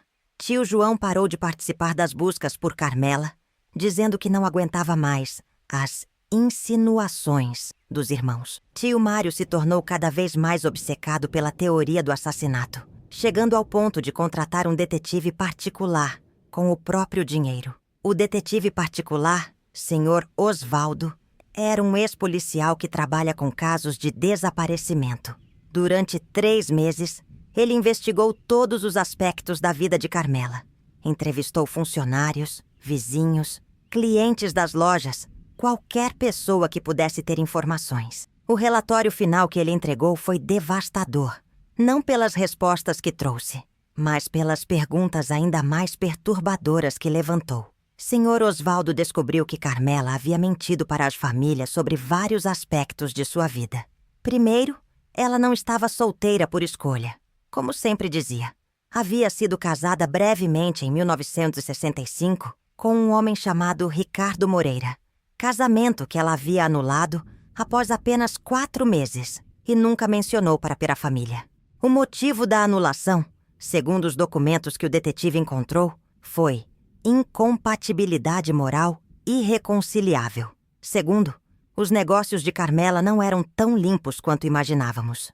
Ela havia sido investigada pela Receita Federal em 1976 por possível sonegação de imposto, processo que foi arquivado depois que ela pagou uma multa substancial. Havia também indícios de que alguns dos terrenos que ela comprou foram adquiridos através de informações privilegiadas. Ela aparentemente tinha contatos na prefeitura que a avisavam sobre futuros projetos de desenvolvimento urbano. Terceiro, e mais perturbador, Carmela havia estado envolvida romanticamente com um homem casado nos 2 anos anteriores ao desaparecimento. Um empresário do ramo têxtil chamado Roberto Mendes, cujas iniciais eram RM, exatamente como na agenda dela.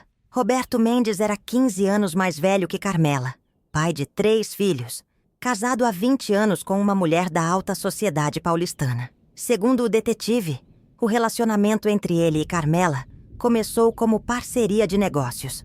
Ele era fornecedor de tecidos para as lojas dela, mas evoluiu para um caso amoroso intenso e complicado. Pelo que consegui apurar, disse Sr. Osvaldo no relatório, a senhorita Carmela estava pressionando o senhor Roberto a se divorciar e assumir publicamente o relacionamento.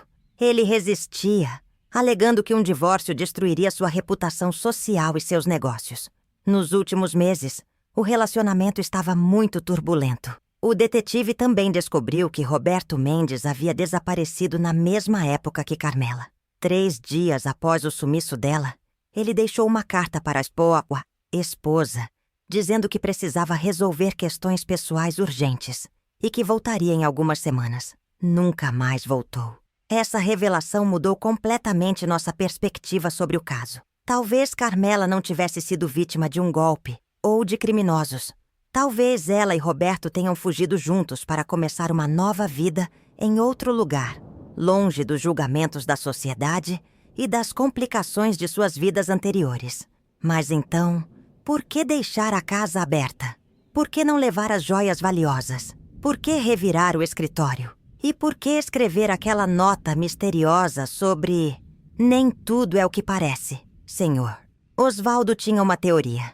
É possível que a fuga tenha sido planejada, mas algo deu errado no último momento. Talvez tenham sido descobertos, talvez Roberto tenha mudado de ideia, talvez tenham sido assaltados durante a fuga.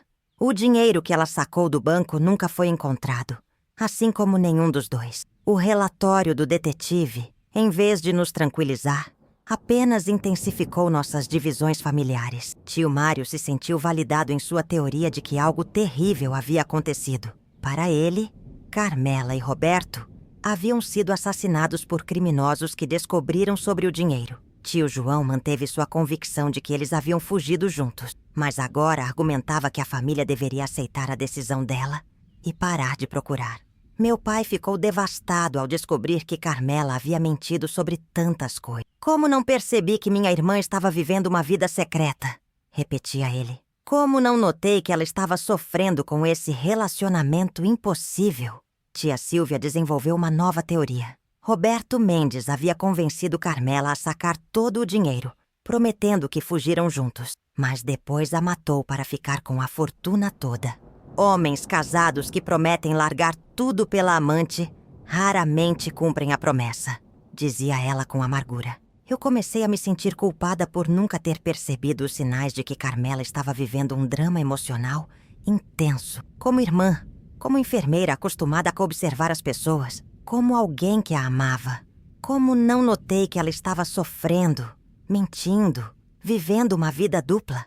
Durante 1979, cada um de nós lidou com a descoberta sobre a vida secreta de Carmela de uma forma diferente. Alguns pararam de procurar por ela, aceitando que talvez nunca soubéssemos a verdade. Outros se tornaram ainda mais obcecados, contratando mais investigadores, seguindo pistas cada vez mais tênues. Mas foi no final de 1979 que recebemos a informação mais chocante e perturbadora de todas. Uma informação que mudaria para sempre, não apenas nossa percepção sobre o desaparecimento, mas sobre nossa própria família. A ligação chegou numa manhã fria de agosto de 1979, quase 1 ano e meio após o desaparecimento. Era de uma mulher que se identificou como Márcia Mendes, esposa de Roberto Mendes. Sua voz era trêmula, mas determinada, e o que ela tinha para nos contar iria virar de cabeça para baixo tudo o que pensávamos saber sobre o caso. Preciso conversar com a família da Carmela Andrade, disse ela. Encontrei algumas coisas entre as coisas do meu marido que vocês precisam saber. Coisas que podem explicar o que aconteceu com os dois. Marcamos de nos encontrar no dia seguinte, numa cafeteria discreta no centro de São Paulo. Fui eu e meu pai, representando a família. Márcia Mendes era uma mulher elegante de uns 50 anos, visivelmente abalada, mas mantendo a compostura. Suas primeiras palavras foram diretas e devastadoras. Meu marido não desapareceu. Ele foi assassinado 3 dias depois da sua irmã sumir. Encontraram o corpo dele numa estrada secundária perto de Santos, com um tiro na cabeça. A polícia arquivou o caso como latrocínio, mas eu sempre soube que tinha alguma coisa a ver com essa história da Carmela. Ficamos chocados. Não sabíamos que Roberto havia sido encontrado morto. Por que a polícia não havia feito a conexão com o desaparecimento de Carmela? Porque eles não sabiam do relacionamento, explicou Márcia. Eu também não sabia na época.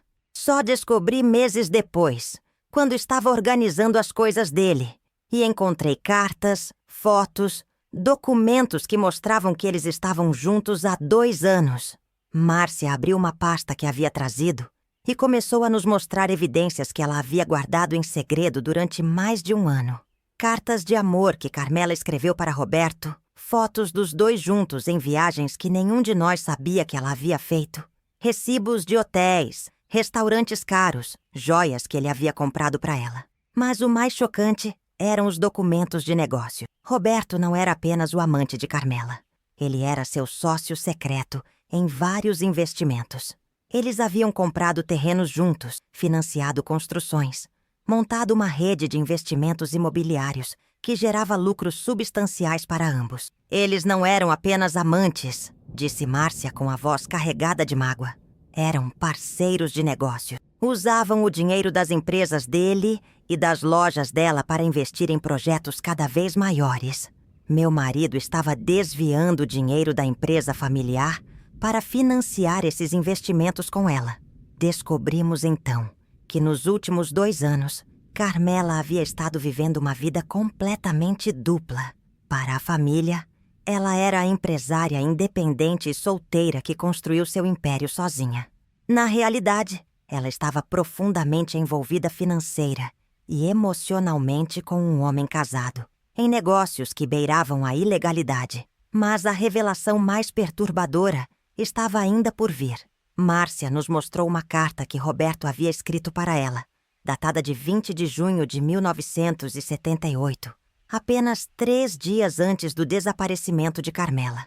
Na carta, ele confessava tudo: o relacionamento, os negócios secretos e uma dívida enorme que eles haviam contraído com pessoas muito perigosas. Márcia, se alguma coisa acontecer comigo, você precisa saber a verdade, dizia a carta.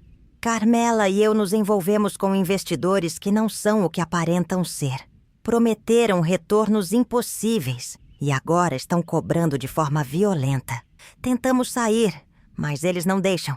Se você está lendo isso, é porque as coisas deram muito errado. Roberto explicava na carta que ele e Carmela haviam investido quase todo o dinheiro disponível, dele e dela, num esquema que prometia lucros de 300% em 6 meses através de investimentos no mercado internacional. O esquema era comandado por um grupo que se apresentava como Mendonça em Associados, mas que na realidade era uma organização criminosa especializada em golpes financeiros sofisticados. Quando descobrimos que era golpe, já era tarde, continuava a carta de Roberto. Eles disseram que se não trouxéssemos mais dinheiro, iam nos matar e fazer parecer acidente. Carmela sacou tudo que tinha do banco. Eu vendi propriedade secretamente, mas não era suficiente. Eles queriam mais. A carta terminava com um pedido desesperado para que Márcia não procurasse vingança se algo acontecesse com ele, que cuidasse dos filhos e tentasse esquecer toda essa história. Encontrei essa carta entre os papéis dele 3 meses depois da morte, disse Márcia, limpando uma lágrima discreta. Levei para a polícia, mas eles disseram que era muito vago, que não tinham como investigar um grupo criminoso baseado apenas numa carta. Arquivaram tudo. Então ela nos mostrou a evidência mais chocante de todas. Uma foto. Era Carmela, mas não como nunca a havíamos visto. Estava magra demais, com o rosto machucado, os cabelos desgrenhados, os olhos cheios de medo. No verso da foto, uma mensagem. Sua amiguinha está conosco. Traga o resto do dinheiro se quiser vê-la viva.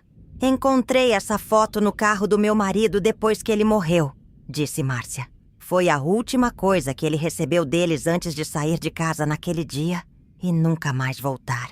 A revelação foi devastadora.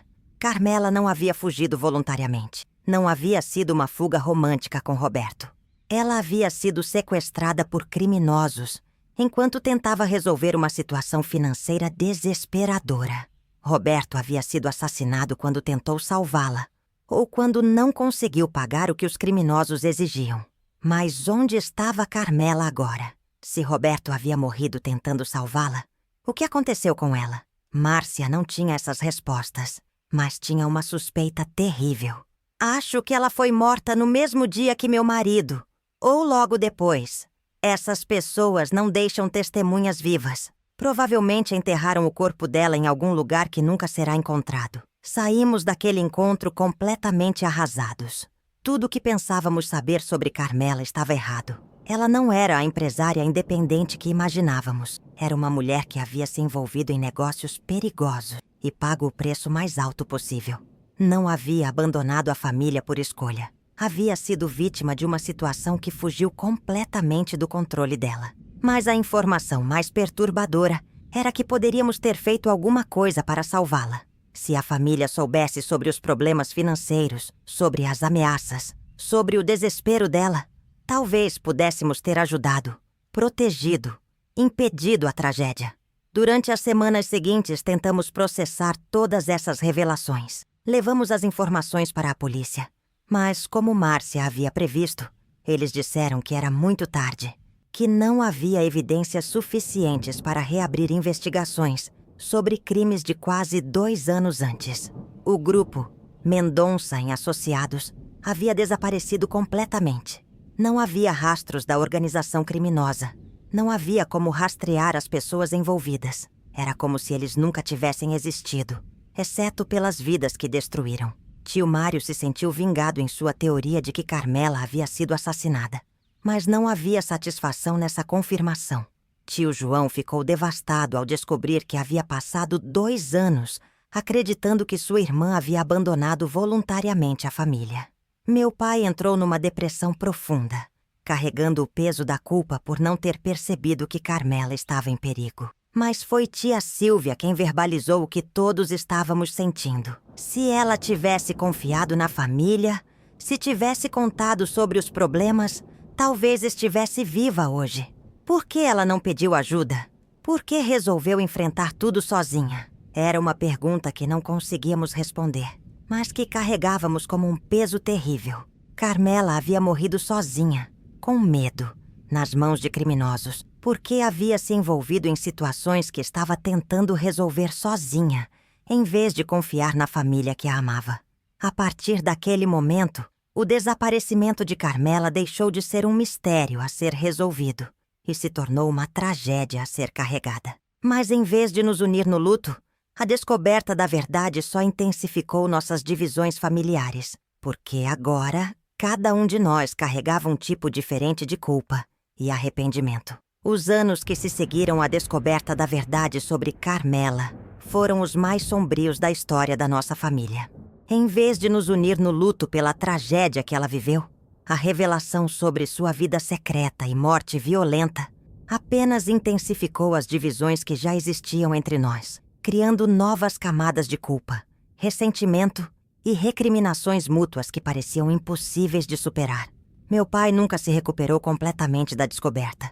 Saber que sua irmãzinha caçula havia morrido sozinha, com medo, nas mãos de criminosos, enquanto ele acreditava que ela estava simplesmente ocupada demais com os negócios para visitar a família, o destruiu por dentro. Ele passou a se culpar obsessivamente por não ter percebido os sinais, por não ter perguntado mais sobre a vida pessoal dela, por ter aceitado facilmente suas desculpas vagas quando ela cancelava reuniões familiares. Eu era o irmão mais velho, repetia ele constantemente. Era minha responsabilidade proteger ela. Como não percebi que estava em perigo? A culpa dele se intensificou quando descobrimos, através dos documentos que Márcia nos mostrou, que Carmela havia tentado pedir ajuda indiretamente várias vezes nos meses anteriores ao desaparecimento. Em dezembro de 1977, ela havia sugerido que a família toda fizesse uma viagem juntos, algo que nunca havia proposto antes. Em fevereiro de 1978, havia perguntado para meu pai se ele achava que uma pessoa deveria contar tudo para a família, mesmo que fosse algo que pudesse decepcioná-los. Em abril, havia comentado comigo sobre como era difícil tomar decisões importantes sozinha quando se tem medo das consequências. Na época, interpretamos esses comentários como reflexões filosóficas normais de uma mulher na faixa dos 40 anos avaliando sua vida. Agora, sabendo da situação desesperadora em que ela se encontrava, percebíamos que eram pedidos velados de ajuda, tentativas de nos preparar para uma revelação que ela não conseguia fazer diretamente. Tio Mário, que havia passado 2 anos insistindo que Carmela fora assassinada, não sentiu a satisfação de ter estado certo. Em vez disso, desenvolveu uma obsessão amarga por justiça que consumiu o resto de sua vida.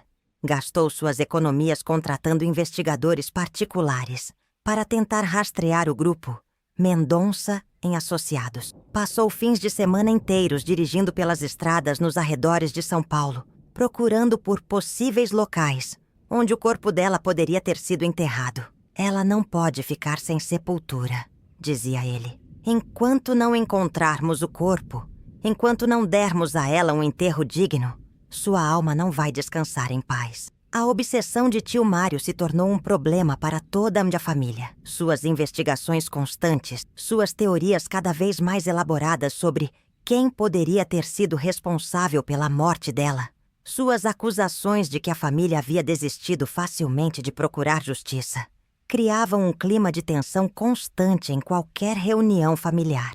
Tio João reagiu de forma oposta. Mergulhou numa negação quase total. Mesmo após todas as evidências apresentadas por Márcia, ele se recusava a aceitar completamente que Carmela havia morrido. Desenvolve uma teoria de que ela poderia ter escapado dos sequestradores, que poderia estar vivendo em algum lugar com outro nome, com medo de voltar, porque pensava que a família a culparia pelo envolvimento com criminosos. Carmela era inteligente, esperta, insistia ele. Se alguém conseguiria escapar de uma situação dessas, seria ela. Talvez esteja esperando hasta o momento certo para voltar, quando sentir que é seguro. João passou anos colocando anúncios em jornais de diferentes cidades, sempre no aniversário de Carmela e na data de seu desaparecimento, com mensagens como: Carmela, sua família te ama e te perdoa. Volte para casa. Chegou ao ponto de contratar um investigador para procurar por mulheres da idade dela que tivessem aparecido em outras cidades na época do desaparecimento, vivendo com identidades falsas. Tia Silvia desenvolveu uma amargura profunda em relação a Carmela, misturada com culpa por sentir essa amargura. Por um lado, sentia pena da irmã e da morte terrível que ela sofreu. Por outro lado, se ressentia do fato de que os segredos e mentiras de Carmela haviam destruído a harmonia familiar. Ela nos traiu, dizia Silvia em momentos de raiva. Mentiu sobre estar casada, mentiu sobre os negócios, mentiu sobre sua vida amorosa. Se tivesse confiado na família, nada disso teria acontecido. Em vez disso, preferiu confiar em estranhos e criminosos. Mas depois se sentia culpada por esses pensamentos e passava semanas deprimida, se recriminando por falar mal de uma morta. Era um ciclo de raiva e culpa que ela nunca conseguiu resolver completamente. Eu, como enfermeira, tentei lidar com a situação de forma mais racional, focando nos aspectos psicológicos e sociais que poderiam explicar as escolhas de Carmela.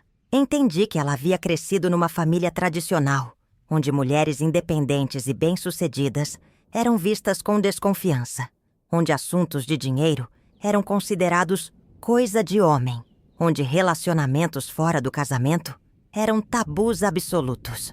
Carmela provavelmente sentia que não poderia revelar seus problemas, porque sabia que a família ficaria escandalizada com suas escolhas de vida.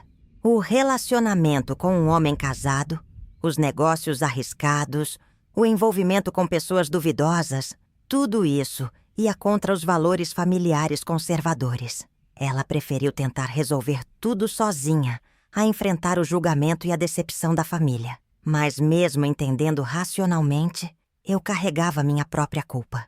Como enfermeira, eu estava treinada para observar sinais de estresse, depressão, medo nas pessoas. Como não percebi que Carmela estava vivendo sob pressão extrema?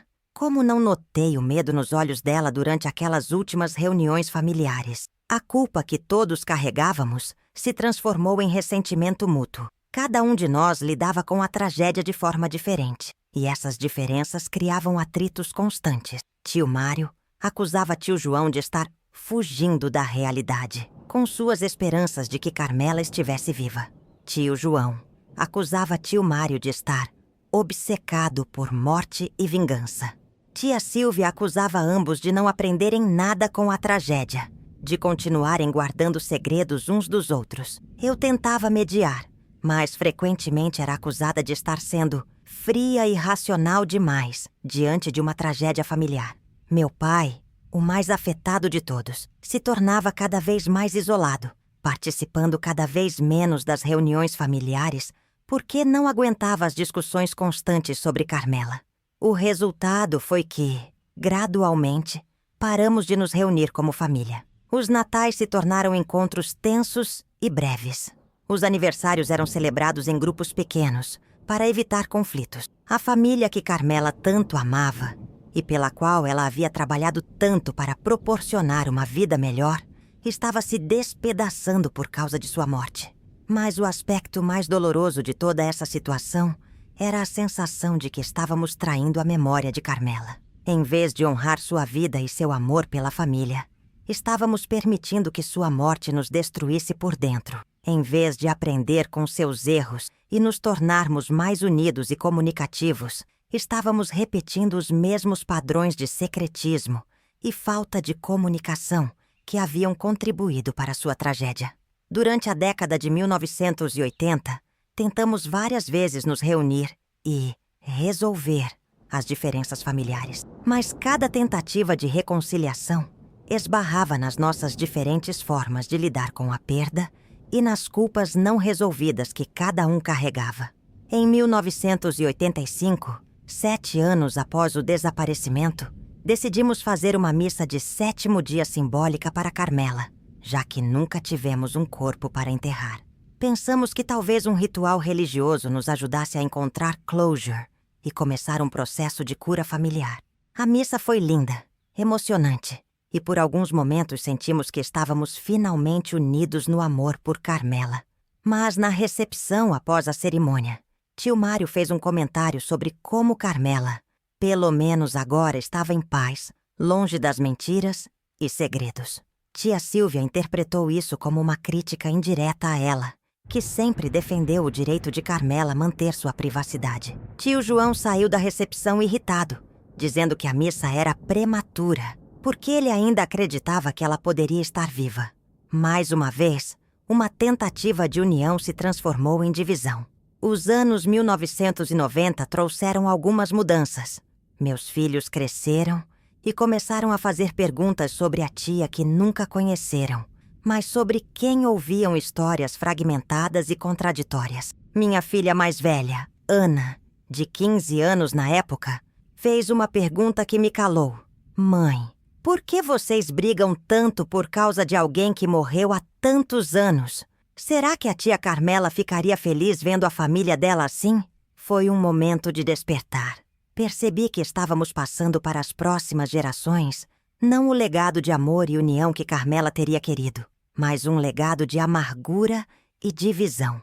Estávamos ensinando aos jovens da família que tragédias devem ser enfrentadas com culpa, acusações e isolamento, em vez de união e apoio mútuo. Decidi tomar uma iniciativa. Em 1995, escrevi uma carta para todos os irmãos do meu pai, propondo que nos reuníssemos para uma conversa honesta sobre Carmela e sobre como sua morte havia afetado nossa família. Sugeri que cada um falasse sobre suas culpas, seus ressentimentos, suas teorias, mas também sobre as lembranças boas que tínhamos dela e sobre o que gostaríamos de fazer para honrar sua memória de forma positiva. A resposta foi mista. Tio Mário concordou imediatamente. Ele queria uma chance de expor todas suas teorias sobre o caso e tentar convencer a família a retomar as investigações. Tia Sílvia concordou relutantemente, dizendo que talvez fosse mesmo hora de colocar tudo na mesa. Tio João recusou inicialmente, mas depois mudou de ideia. Meu pai, surpreendentemente, foi o mais entusiasmado com a ideia. Sua tia Carmela sempre dizia que a família é a coisa mais importante da vida, disse ele. Se ainda tem chance de salvar essa família, precisamos tentar. Por ela. A reunião aconteceu num sábado de manhã de março de 1996, na casa dos meus pais. A mesma casa onde Carmela havia passado tantos domingos felizes, onde havíamos celebrado tantos aniversários e festas familiares nos anos anteriores à tragédia. Escolhemos esse local propositalmente, esperando que as memórias felizes do ambiente nos ajudassem a nos reconectar com o amor que sentíamos uns pelos outros antes que a dor e a culpa nos separassem. Estavam presentes meu pai, então com 73 anos, minha mãe, eu, tio Mário e sua esposa, tio João e sua esposa, tia Sílvia e, por sugestão minha, alguns dos sobrinhos mais velhos de Carmela, incluindo minha filha Ana, que então tinha 21 anos e estava na faculdade de psicologia. Achei importante que a geração mais nova participasse, tanto para entender a história familiar, quanto para nos ajudar a enxergar a situação com olhos menos turvados pela dor. Comecei a reunião lendo em voz alta a anotação que encontramos entre os papéis de Carmela. Se alguma coisa me acontecer, a família precisa saber que nem tudo é o que parece. O dinheiro não foi roubado, foi escolha minha. Durante todos esses anos, interpretamos essa frase de formas diferentes, disse eu. Mas agora, sabendo o que sabemos sobre os últimos meses da vida dela, acho que entendo o que ela queria dizer. Ela estava tentando nos dizer que tinha feito escolhas. Algumas ruins, algumas desesperadas, mas que eram escolhas dela. Não queria que a víssemos apenas como vítima. Queria que entendêssemos que ela era responsável por suas próprias decisões, mesmo as que deram errado. Meu pai foi o primeiro a falar sobre suas culpas. Com a voz embargada, contou sobre todas as vezes em que Carmela havia tentado se aproximar da família nos últimos meses. Todas as ocasiões em que ele percebeu que ela estava diferente, mais preocupada, mas não fez perguntas mais profundas. Eu tinha medo de ser intrometido, admitiu ele. Carmela sempre foi independente. Sempre deixou claro que não gostava que ficássemos perguntando muito sobre sua vida pessoal. Então respeitei isso, mesmo quando percebi que ela estava sofrendo. Agora percebo que talvez ela estivesse esperando que eu insistisse, que mostrasse que me importava o suficiente para não aceitar suas evasivas. Tio Mário falou sobre sua obsessão por encontrar os culpados pela morte de Carmela e como essa obsessão havia consumido sua vida e afetado seu relacionamento com os outros irmãos. Admitiu que sua raiva não era apenas com os criminosos que a mataram, mas com ela própria, por ter se colocado naquela situação perigosa. Estou com raiva dela por ter morrido, por ter nos deixado, por ter feito escolhas que a levaram àquela situação, disse ele, chorando pela primeira vez em anos. Sei que é irracional ter raiva de uma vítima, mas é o que sinto, e depois fico com raiva de mim mesmo por sentir isso. Tio João falou sobre sua negação, sobre como era mais fácil imaginar Carmela viva em algum lugar do que aceitar a realidade brutal de sua morte. Admitiu que sabia racionalmente que ela havia morrido, mas que manter a esperança era sua forma de lidar com uma dor que parecia insuportável. Se ela estiver morta, então falhamos completamente como família, disse ele. Se ela estiver viva, ainda existe uma chance de consertar tudo, de nos redimirmos, de provar que a amamos. Tia Sílvia foi a mais direta.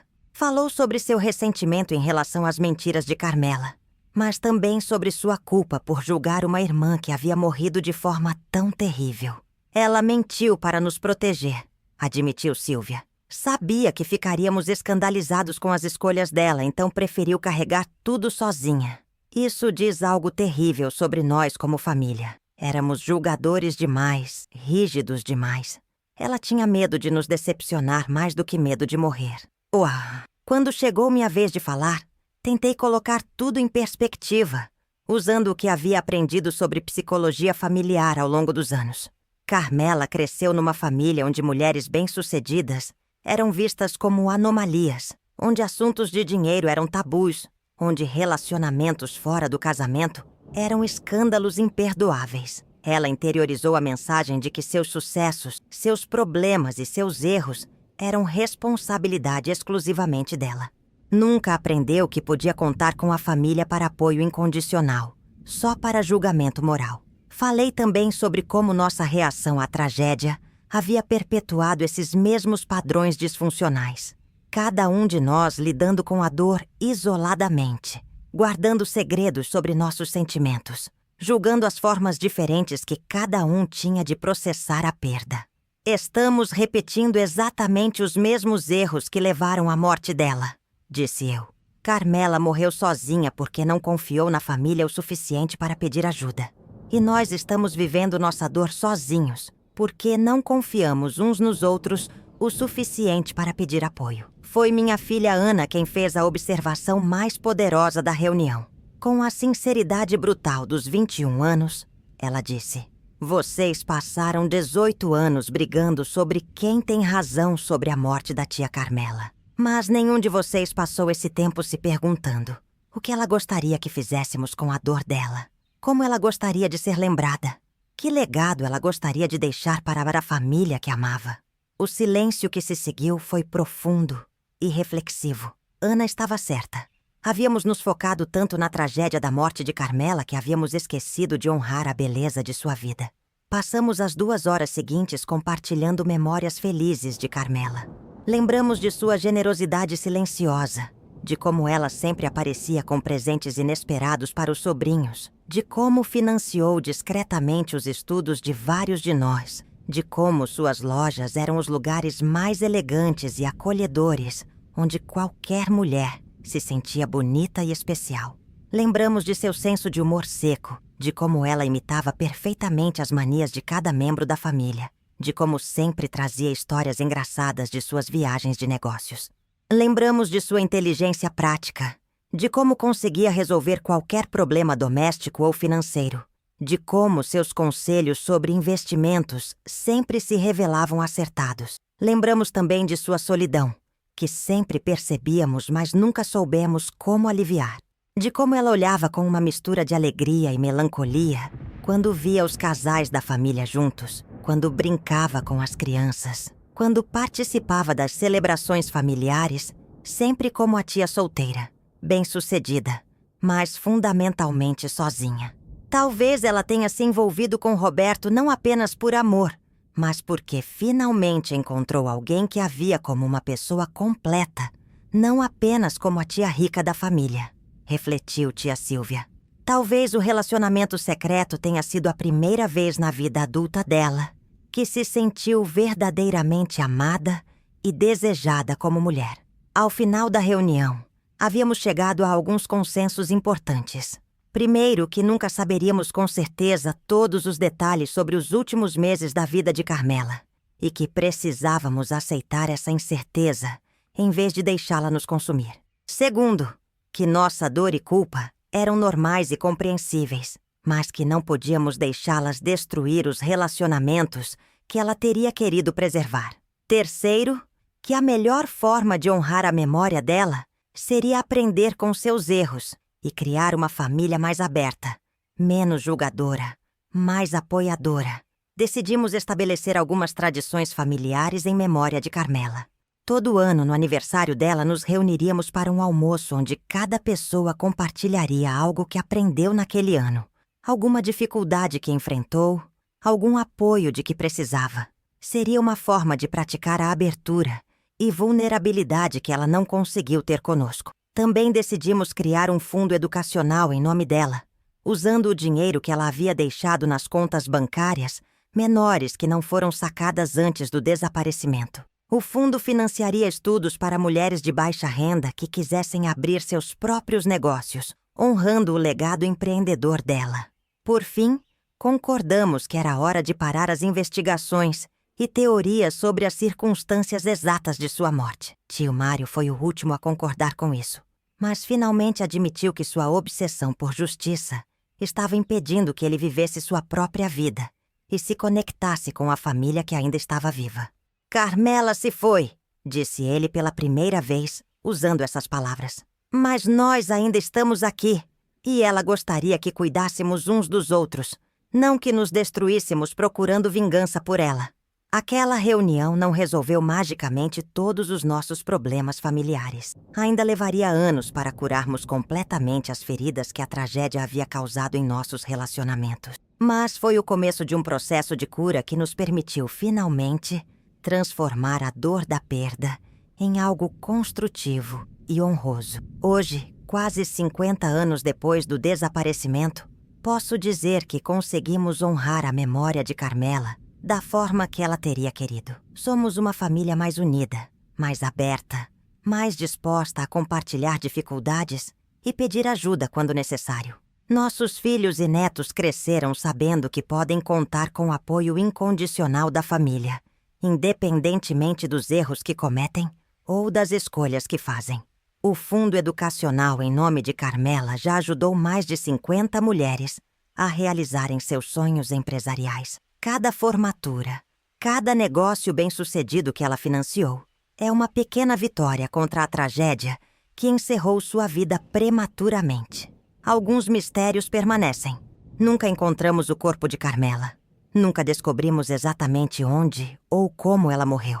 Nunca identificamos completamente os criminosos responsáveis por sua morte. Mas aprendi que algumas perguntas não precisam ter respostas para que possamos seguir em frente com nossas vidas. O que importa é que Carmela foi profundamente amada, que sua vida teve significado e foi impacto positivo, que sua morte, embora trágica, nos ensinou lições valiosas sobre família, perdão e a importância de estarmos presentes uns para os outros. Às vezes ainda sonho com ela. Nos sonhos, ela está sempre sorrindo, sempre nos reunindo para alguma celebração, sempre nos lembrando que a família é a coisa mais importante da vida. Quando acordo desses sonhos, sinto uma mistura de tristeza pela perda e gratidão pelo amor que compartilhamos. Carmela desapareceu há 47 anos, mas nunca nos deixou realmente. Está presente em cada reunião familiar, onde praticamos a abertura que ela não conseguiu ter, em cada mulher jovem que realizou seus sonhos, com a ajuda do fundo que criamos em sua memória. Em cada momento em que escolhemos apoio, em vez de julgamento, união, em vez de divisão. Sua história é um lembrete poderoso de que segredos podem ser mortais, que orgulho pode ser destrutivo, que isolamento pode ser fatal.